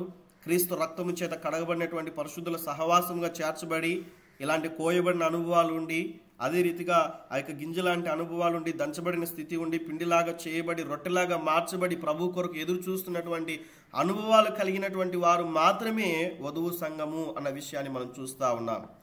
అటువంటి వధువుగా మనము సిద్ధపడి ప్రభు కొరకు మనం ఉన్నట్లయితే ఆ పెళ్లి కుమార్తె కేవలం మహిమ కలిగినది అని దేవుని యొక్క వాక్యంలో మనం చూస్తాం. వర్సెస్ అన్ని చూపించడానికి సమయం లేదు కాబట్టి మీరు రాసుకోనండి. వధువుగా ఉన్నటువంటి వారు కేవలం మహిమ కలిగినటువంటి వారుగా ఉండాలి. ప్రభు మహిమ కలిగిన వాడు, పరలోక మహిమ కలిగినటువంటిది. ఆయన మహిమతో రానై ఉంటున్నాడు. సంఘం ఉన్నటువంటి మనలో మహిమను ప్రజలు చూడగలగాలి. మన మహిమ కలిగినటువంటి వారముగా మార్చబడాలి. ప్రభువు కూడా మహిమ కలిగినటువంటి దేవుడు. వధువుగా ఉన్నటువంటి మనము కూడా కేవలం అంతఃపురంలో ఉన్నటువంటి రాణి, కేవలం మహిమ కలిగినటువంటిదిగా మనమందరం కూడా అంతఃపురంలో దాచబడ్డాం, ప్రభు సన్నిధిలో దాచబడ్డాం. మనమందరం కూడా ఆత్మీయంగా ఎదుగుతున్నాం అన్న విషయాన్ని జ్ఞాపకం చేసుకోవాలి. అలంకరింపబడుతూ ఉన్నాం ఆత్మీయ జీవితంలో. ఒక సమయం వస్తుంది, ప్రభులు వారు వస్తారు, మనల్ని తీసుకొని వెళ్ళిపోతారు. ఈకున్నటువంటి విధానంను మనం జ్ఞాపకం చేసుకోవాలి. ఈ ప్రదర్శన అంటే ఏంటి? ఈ 7 ఏళ్ళు ఎప్పుడైతే ప్రభువుతో మనం కలిసి ఉంటామో అక్కడ దేవుడు మనకు బహుమతులు ఇస్తాడు. ఏం బహుమతులు ఇస్తాడు? మనం ఈ భూమి మీద కష్టపడిన విధానమును బట్టి దేవుడు మనకిచ్చేటువంటి గిఫ్ట్లు అన్నమాట. తిరిగి ప్రదర్శనను గురించినటువంటి విషయాలు మనం చూస్తే, ఈ ప్రదర్శన అనేటువంటి యొక్క మాటను మనం చూస్తే యేసుక్రీస్తు ప్రభుల వారితో పాటి మనము ఆయన వెనకాలే దూతల సమూహాలతో ఈ యొక్క 7 ఏళ్ల శ్రమల కాలం అయిపోయిన తర్వాత తిరిగి ఈ భూమి మీదకి మనం వస్తాం.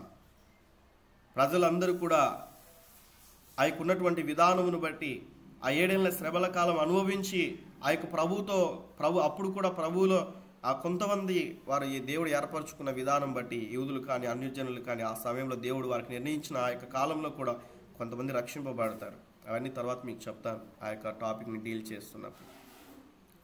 వారందరూ కూడా అలానే ప్రభువుతో మనం ఉన్నటువంటి యొక్క విధానమును బట్టి మనం చూస్తే 1000 ఏళ్ల పరిపాలన కూడా మనం చూస్తాం.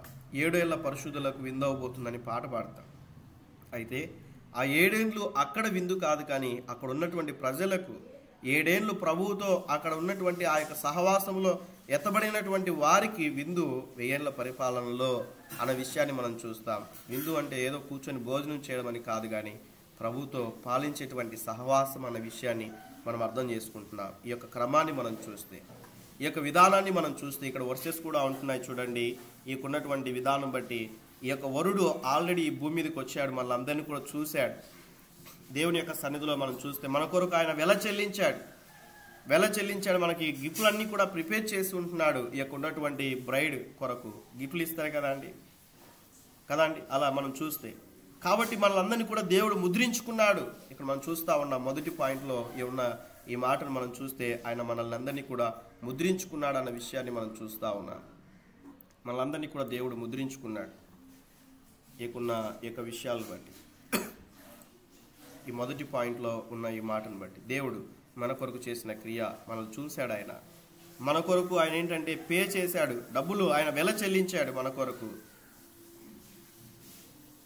రక్తాన్ని కార్చాడు. ఆయన మనకి గిఫ్ట్లు కూడా దాచి ఉన్నాడు. ఆయన మనలందరినీ కూడా ఆయన ఏం చేస్తుంటున్నాడంటే మనందరినీ కూడా దాచి ఉంటున్నాడు అన్న విషయాన్ని మనం చూస్తూ ఉన్నాం. అలానే మనం చూస్తే రెండవ అనుభవంలో మనం చూస్తే ఇకున్నటువంటి ఒక సమయం, నిర్దిష్ట సమయం ఉంటున్నది. వచనాలు చదువుకునే తర్వాత ప్రిపేరింగ్ ఏ ప్లేస్ 14వ అధ్యాయం మొదటి వచనంలో యోహాను సువార్తలో రాయబడిన రీతిగా మనం చూస్తే ఈ 14వ అధ్యాయం 6వ వచనంలో మీ కొరకు నేను స్థలాన్ని సిద్ధపరచడానికి వెళ్తా ఉన్నానంటాడు. నేను మీకు ఆదరణకర్తను పంపిస్తానంటాడు. మీ కొరకు దాచబడినటువంటి గిఫ్ట్లను మనం చూస్తాం. ఈ ఎఫెసీ పత్రికలో 4వ అధ్యాయం 8వ వచనంలోను అదే రీతిగా 11 నుంచి 10 ఉన్నటువంటి ఆ యొక్క వచనాల ఆధారంగా మనం చూస్తే కాబట్టి దేవుడు మన కొరకు ఒక స్థలాన్ని సిద్ధపరచడానికి వెళ్ళాడు. తర్వాత మనం చూస్తే ఆ యొక్క ఉన్నటువంటి విధానమును బట్టి మన కొరకు ఆయన ఆ యొక్క గిఫ్ట్లను కూడా ఇవ్వడానికి ఇష్టపడి ఉంటున్నాడు. ఒక సమయంలో ఆయన రానే ఉంటున్నాడు. ఎప్పుడు ఫాదర్ డిసైడ్ ద టైం అన్న విషయాన్ని మనం చూస్తాం. యూదుల ఆ యొక్క టైంను కూడా మనం చూస్తే ఆ యొక్క తల్లిదండ్రులే నిర్ణయిస్తారు వివాహ సమయానికి. డాడీ ఇదిగో నేను ఇల్లు కట్టేశానంటే ఓకే అని చెప్పిన తర్వాత ఒక సమయాన్ని నిర్ణయిస్తారు.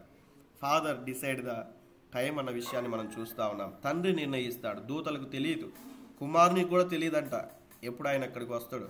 ఆయకున్న విధానం బట్టి మనం చూస్తే ఆయకున్నటువంటి ఏ మనుషునికి కూడా తెలియదు అన్న విషయాన్ని మనం చూస్తాం. దూతలకు కూడా తెలియదు అన్న విషయాన్ని మనం చూస్తాం.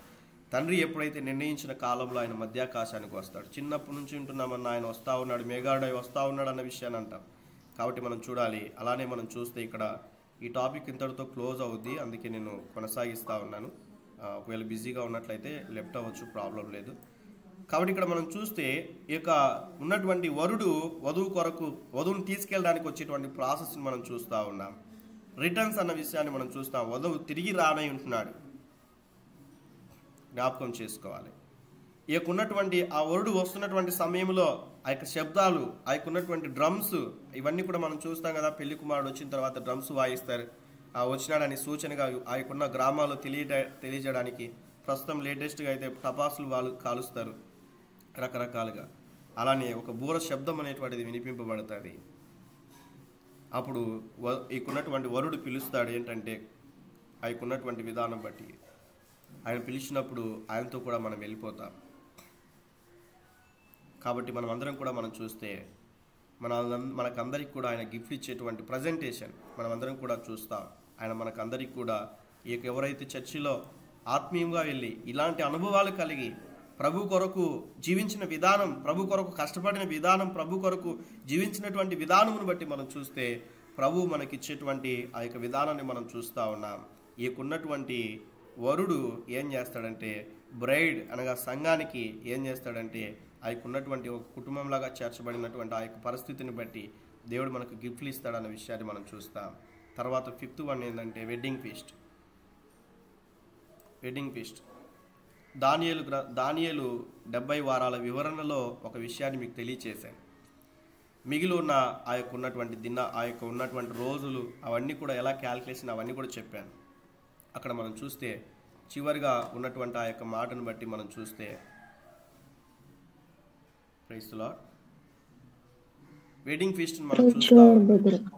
వెడ్డింగ్ ఫీస్ట్ మనం అందరం కూడా దేవునితో సహవాసం చేసేటువంటి అనుభవాలు. ఇదంతా కూడా ప్రాసెస్ ఉంటున్నది.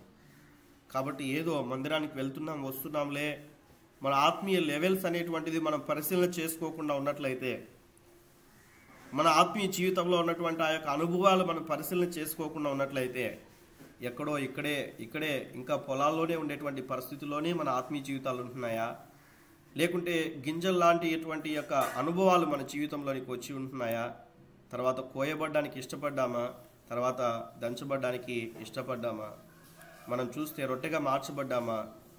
ఈ విషయాలు మనం జ్ఞాపకం చేసుకోవాలి. ఇన్ని అనుభవాలు కన్నా మన జీవితాల్లో లేకోకుండా ఉన్నట్లయితే ప్రభుతో మనం సహవాసంలో ఉండలేము.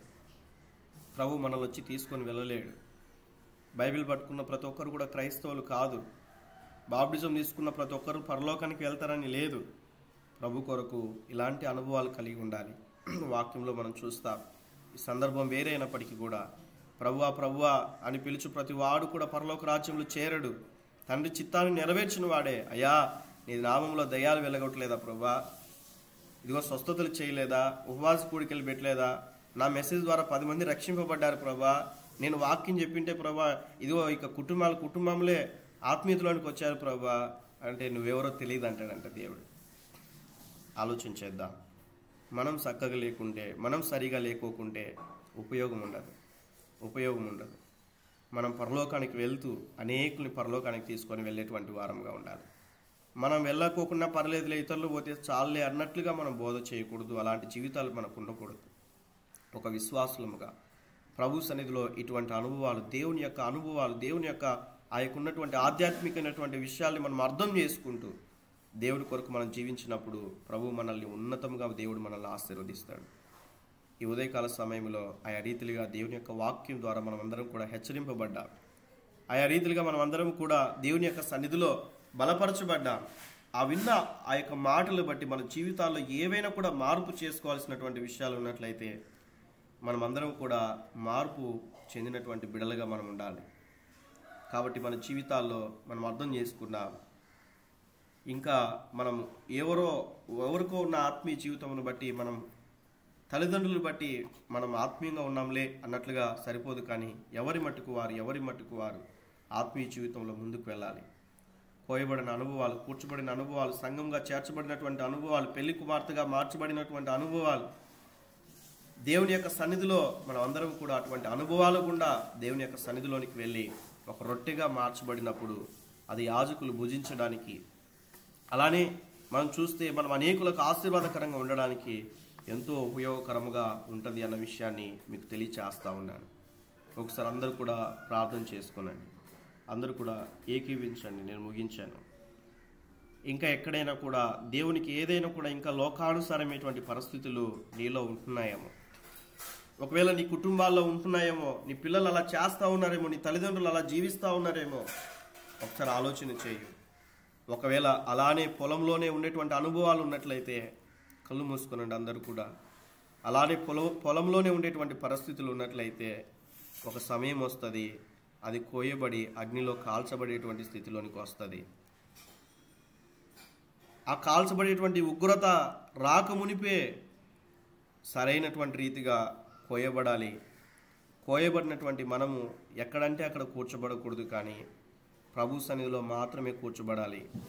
మన కుటుంబాలు ప్రభు సన్నిధిలో కూర్చోబడిన పరిస్థితుల్లో ఉంటున్నామా? ఆలోచన చేద్దాం. ప్రభు సన్నిధిలో, దేవుని యొక్క సన్నిధిలో మనం అర్థం చేసుకుందాం. ఈ యొక్క రొట్టెలు విశ్వాసులకు సాదృశ్యంగా మనం చూస్తూ వచ్చాం. నిజముగా ఆ రొట్టె వలె మనం మార్చబడ్డామా? అనుభవాలు మన జీవితాల్లో ఉంటున్నాయా? మనమందరం కూడా దంచబడినటువంటి స్థితిలోనికి వెళ్ళిపోయామా? పిండిలాగా మార్చబడ్డామా? ఒక రొట్టెలాగా పెనంపైకి రావడానికి ఇష్టపడుతూ ఉన్నామా? శ్రమలు వచ్చినప్పటికీ కూడా కాల్చబడడానికి ఇష్టపడుతూ ఉన్నామా? ప్రభువుని వెంబడించడానికి ఇష్టపడుతూ ఉన్నామా? ఈ విషయాన్ని జ్ఞాపకం చేసుకోవాలి. ప్రభు మనల్ని ఆయన ఒప్పందం చేసుకొని ఉంటున్నాడు. మనందరినీ కూడా ఆ యొక్క నిశ్చితార్థమైనటువంటిది మనకు దేవునికి జరిగి ఉంటున్నది. ఆధ్యాత్మికంగా మనం గ్రహించాలి ఈ యొక్క విషయాల్ని. వధువును తీసుకెళ్ళడానికి అనగా మనల్ని తీసుకెళ్ళడానికి తిరిగి ఆయన మధ్యాకాశానికి రానై ఉంటున్నాడు. మన కొరకు ఆయన గృహాన్ని కట్టి ఉంటున్నాడు. అక్కడ ఆయన చెప్పి వెళ్ళాడు, మీ కొరకు స్థలం సిద్ధపరచడానికి నేను వెళ్తా ఉన్నాను.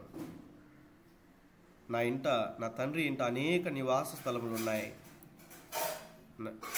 నేను అక్కడ ఉండడానికి, మీరు కూడా మాతో ఉండడానికి నేను వెళ్తున్నాను అన్నట్లుగా యేసుక్రీస్తు ప్రభువు వారు తెలియజేశారు.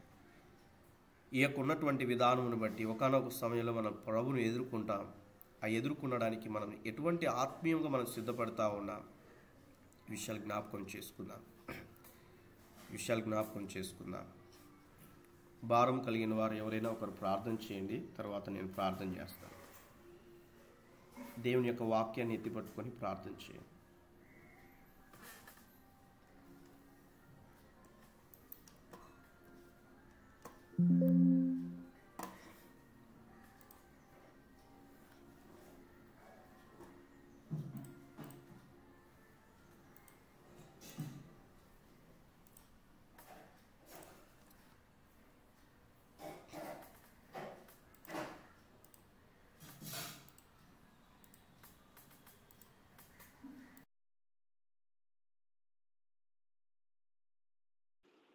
ప్రార్థించుకుందాం.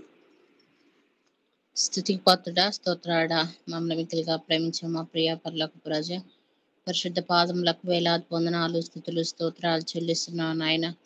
అయా, ఈ లోకం అనే పొలంలో ప్రభా మేము ఉన్నప్పుడు నాయన, ఆ పొలంలో నుంచి తండ్రి మీరు మమ్మల్ని ప్రత్యేకించుకున్నారు తండ్రి. ఈ లోకం నుండి ప్రత్యేకించుకొని నాయన, అయా మేము తాలు గింజలుగా కాక నా ప్రభా మరి గట్టి గింజలుగా ఉండుటకు నాయన మీరు ఇచ్చిన నాయన గొప్ప ధన్యతను బట్టి మీకు స్తుతులు, స్తోత్రాలు. ఆ పొలంలో నుంచి ప్రభా మరి ఏ విధముగా అయితే ఎంతో కష్టపడినప్పుడే నా ప్రభా మరి నాయన ఆ గింజ రావటకు అవకాశం ఉన్నది ప్రభా. ఆ గింజ ఎప్పుడైతే ప్రభా వస్తుందో నాయన, గట్టి గింజల తాలు గింజలని గ్రహించుటకు నా ప్రభా మరి తూర్పాలు పట్టి నా తండ్రి గట్టి గింజలను నాయన మరి అనేకులకు ఉపయోగించబడుట్లో నాయన ఆ యొక్క గొప్ప ధన్యత గట్టి గింజకే మాత్రం ఉన్నది ప్రభా. తాలు గింజలు నాయన మరి గాలికి ఎగిరిపోతాయి ప్రభా. అలాగే మా జీవితాల్లో మేము నాయన గట్టిగా ఉండుట్లో నాయన ఆత్మీయ స్థితిలో నాయన మా ప్రభా మరి దంచబడుటకును నా ప్రభా లేక విసిరబడుటకును నాయన పిండి వలె మార్చబడుటకును రొట్టె వలె కార్చబడుటకును నాయన కాల్చబడిన అనుభవం, శ్రమల అనుభవం, అనేక విధమైన ఆత్మీయమైనటువంటి సత్యాలను తెలియజేసిన ప్రభా నాయన మా యొక్క దైవజనులను మీరు దీవించండి.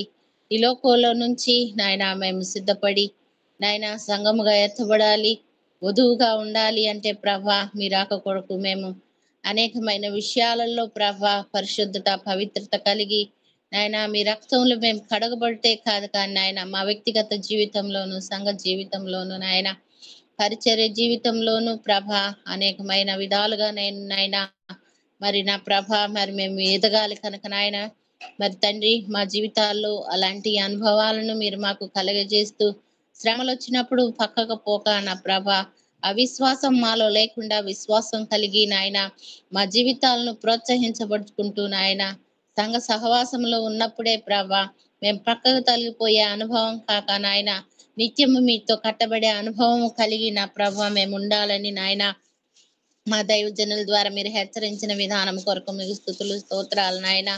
అయా మరి తండ్రి మీరు ఏ విధముగా అయితే ప్రభా మాకు చెప్పారో ఆ మాటలన్నీ కూడా నా ప్రభా మా జీవితాల్లో నాయన అన్వయించుకుంటూ విశ్వాసం కలిగి ఒకనాడు మీరు మాకు స్థలం సిద్ధపరచబోచున్నారు, వెళ్ళారు నాయన మా కోసం వస్తారన్న నిరీక్షణ కలిగి మమ్మల్ని మేము ఆయత్తపరచుకుంటకు సిద్ధపాటు కలిగిన వారంగా ఉండుట్లో నాయన మీ కృపను, మీ కనికరాన్ని మా ఎడలో ఉంచుతూ వస్తున్న విధానం కొరకు మీ స్తుతులు, స్తోత్రాలు.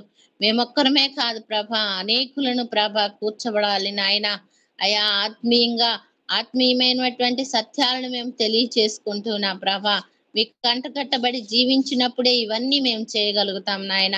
అలాగ మేము ఉండుట్లో మీరు చేస్తూ మాకు నేర్పించిన విధానాన్ని అవలంబిస్తూ విశ్వాస జీవితంలో నాయన ఆగిపోక సాగిపోవాలని ప్రభా మా నిరీక్షణ ఆధారం మీ నీవు కనుక నాయన అయా ప్రతి విషయంలోనూ పరిశుద్ధతను కాపాడుకుంటూ నా ప్రభా మేము ఉండాలి తండ్రి.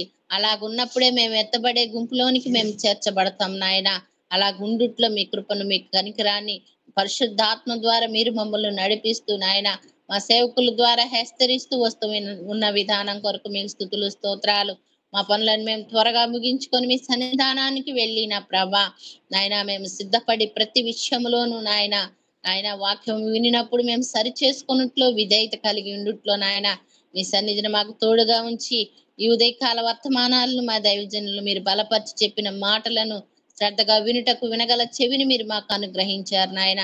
వినుటే కాదు ఆచరిస్తూ అవలంబిస్తూ నాయన మరి మీ పరిచర్యలో ముందుకు సాగుట్లో మీ కృపను అనుగ్రహించి మీ మహిమ చేత నింపి మా దైవజనులు కూడా మీరు దీవించి ఆశీర్వదించి మీ కృపలో బలపరచమని మా కొరకై తిరిగి రానన్న యేసు పరిశుద్ధ నామమున అడిగి వేడుకొని మీ సన్నిధానంలో పొంది ఉన్నాము తండ్రి. ఆమేన్. ఆమేన్. ఆమేన్. ఆమేన్. ఆమేన్. ఆమేన్. ఆమేన్. ప్రణుతుడా మీకు వందనాలు చెల్లిస్తా ఉన్నాను. ప్రార్థన ఆలకించి మీరు సహాయం చేయబోతున్న విధానం బట్టి మీకు వందనాలు ప్రభావ. మా జీవితాల్లో ప్రభావ ఆ రొట్టెలాగా మార్చబడి దేవా మీకు వందనాలు. అనేకులకి బలమును దయచేయ వారముగా ప్రభా, మా మాటలు తండ్రి అనేకులకు ఆత్మీయ బలాన్ని ఇచ్చేటువంటి వారముగా మమ్మల్ని సిద్ధపరిచి మీరు కృప చూపించండి తండ్రి. దేవా స్తోత్రాలు. ఈ అనుభవాలన్నీ కూడా మా జీవితాల్లో మీరు దయచేసి మీరు మహిమ తెచ్చుకోండి తండ్రి. స్తోత్రాలు. ఇగో తండ్రి తీర్మానం తీసుకున్న వారిని జ్ఞాపకం చేసుకోండి ప్రభా. ఇగో తండ్రి వారు ఇంకా ఆధ్యాత్మికంగా ఎదుగుటకు తండ్రి స్తోత్రాలు మీరు కృప దయచేయమని అడుగుచుంటున్నాం. ఈ ఉదయకాల సమయంలో మీ సన్నిధిలో ఉన్న ప్రతి ఒక్కరిని పేరు పేరుని జ్ఞాపకం చేసుకోండి తండ్రి. స్తోత్రాలు చెల్లిస్తూ ఉన్నాను దేవా మీకే వందనాలు. ఈ యొక్క వారమంతా కూడా తండ్రి మీరు ఆత్మీయంగా ఆధ్యాత్మికంగా తండ్రి స్తోత్రాలు మా జీవితంలో ఎన్నో కోణాల్లో మాట్లాడుతూ మమ్మల్ని బలపరుస్తూ వచ్చినందుకే మీకు వందనాలు ప్రభా. దేవా స్తోత్రాలు తండ్రి. మేము బలమైనటువంటి గింజలాగా ఉండి తండ్రి స్తోత్రాలు, బలమైన రొట్టెలాగా ప్రభా మేము అనేకులకు బలాన్ని ఇచ్చేటువంటి వారముగా ఉండినట్లుగా సహాయం దయచేయమని అడుగుచుంటున్నాం. ఇక్కడ ఉన్న ప్రతి ఒక్కరి కుటుంబాన్ని పేరు పేరున జ్ఞాపకం చేసుకోండి. ప్రతి ఒక్కరు కూడా తండ్రి స్తోత్రాలు. ఈ అనుభవాలు ప్రతి కుటుంబానికి ఈ అనుభవాలన్నీ కూడా మీరు దయచేసి మీరు సహాయం దయచేయండి ప్రభా. దేవా మీకు వందనాలు చెల్లిస్తా ఉన్నాం. మా జీవితాల్లో ప్రభా మీరు వచ్చే వరకు తండ్రి స్తోత్రాలు. ఈ రీతిగా ప్రభా ఆత్మీయంగా కట్టబడుతూ దినదినము తండ్రి ఆత్మీయ మేలు పొందుకుంటూ ప్రభా మీ కొరకు తండ్రి మేము సిద్ధపడుతూ అనేకుని సిద్ధపరచుటకు కృప దయచేయమని అడుగుచుంటున్నాం. దేవా ఈ ఉదయకాల సమయంలో జాయిన్ అయిన ప్రతి ఒక్కరిని జ్ఞాపకం చేసుకోండి ప్రభా. ఈ బిడ్డల యొక్క ప్రతి అవసరతలు కూడా మీరు తీర్చండి. ఆర్థికంగా, ఆధ్యాత్మికంగా, దైవికంగా, వస్తు రూపంలో అన్ని విషయాల్లో కూడా మీరు జ్ఞాపకం చేసుకోండి తండ్రి. పరిచయం చేయవారు ఉంటున్నారు, జ్ఞాపకం చేసుకోండి. పరిచయను విస్తరింపచేయండి, అభివృద్ధి పరచమని అడుగుచుంటున్నాం తండ్రి. స్తోత్రాలు. జాబ్ చేసుకుంటూ పరిచయం చేసే వాళ్ళు ఉన్న దేవా స్తోత్రాలు జ్ఞాపకం చేసుకోండి తండ్రి. అన్ని విషయాల్లో మీ కార్యక్రమం జరిగించండి తండ్రి. అదే రీతిగా ప్రవ్వా ఇదిగో తండ్రి వ్యక్తిగత సువార్త చేస్తున్న వారు ఉన్నారు, వారిని జ్ఞాపకం చేసుకోండి తండ్రి. స్తోత్రాలు. మీరు బలపరిచి ప్రభా అదిగో తండ్రి స్తోత్రాలు మీరు తండ్రి వారిని వాడుకోమని అడుగుచుంటున్నాం తండ్రి. స్తోత్రాలు. దేవా ఇంకా ఎంతోమంది కుటుంబాల్లో రక్షణ లేదు, కుటుంబాలకు రక్షణ దయచేయండి ప్రభా. రక్షింపబడినటువంటి వారి గృహాల్లో తండ్రి స్తోత్రాలు ఇంకో మీ సన్నిధి ఇంకో తండ్రి సమృద్ధిగా వచ్చి మీరు కార్యములు మీరు జరిగించమని అడుగుచుంటున్నాం. అందరి జీవితాల్లో మీ కార్యములు జరిగించమని దేవా మీకు వందనాలు చెల్లించుకుంటూ తిరిగి ప్రభా ఈ రీతిగా ప్రభా మీ యొక్క సన్నిధిలో మేము కలుసుకుంటూ కృపను భాగ్యం దయచేయమని యేసుక్రీస్తు నామములో ప్రార్థించి వేడుకొని పొందించున్నాం తండ్రి. ఆమేన్. తండ్రి అయిన దేవుని యొక్క ప్రేమయు, కుమారుడైనటువంటి యేసుక్రీస్తు ప్రభువు వారి యొక్క కృపయు, పరిశుద్ధ ఆత్మదేవుడైనటువంటి అన్యోన్య సన్నిధి సహవాసం ఉదయకాల సమయంలో ప్రభు సన్నిధిలో ఉన్న ప్రతి ఒక్కరికి, దేవుని యొక్క వాక్యాన్ని విని అంగీకరించిన ప్రతి ఒక్కరికి సకల పరిశుద్ధులకు సదాకాలంతో ఉండి నడిపించును గాక. ఆమేన్. అందరికీ ప్రైజ్ లార్డ్ అండి.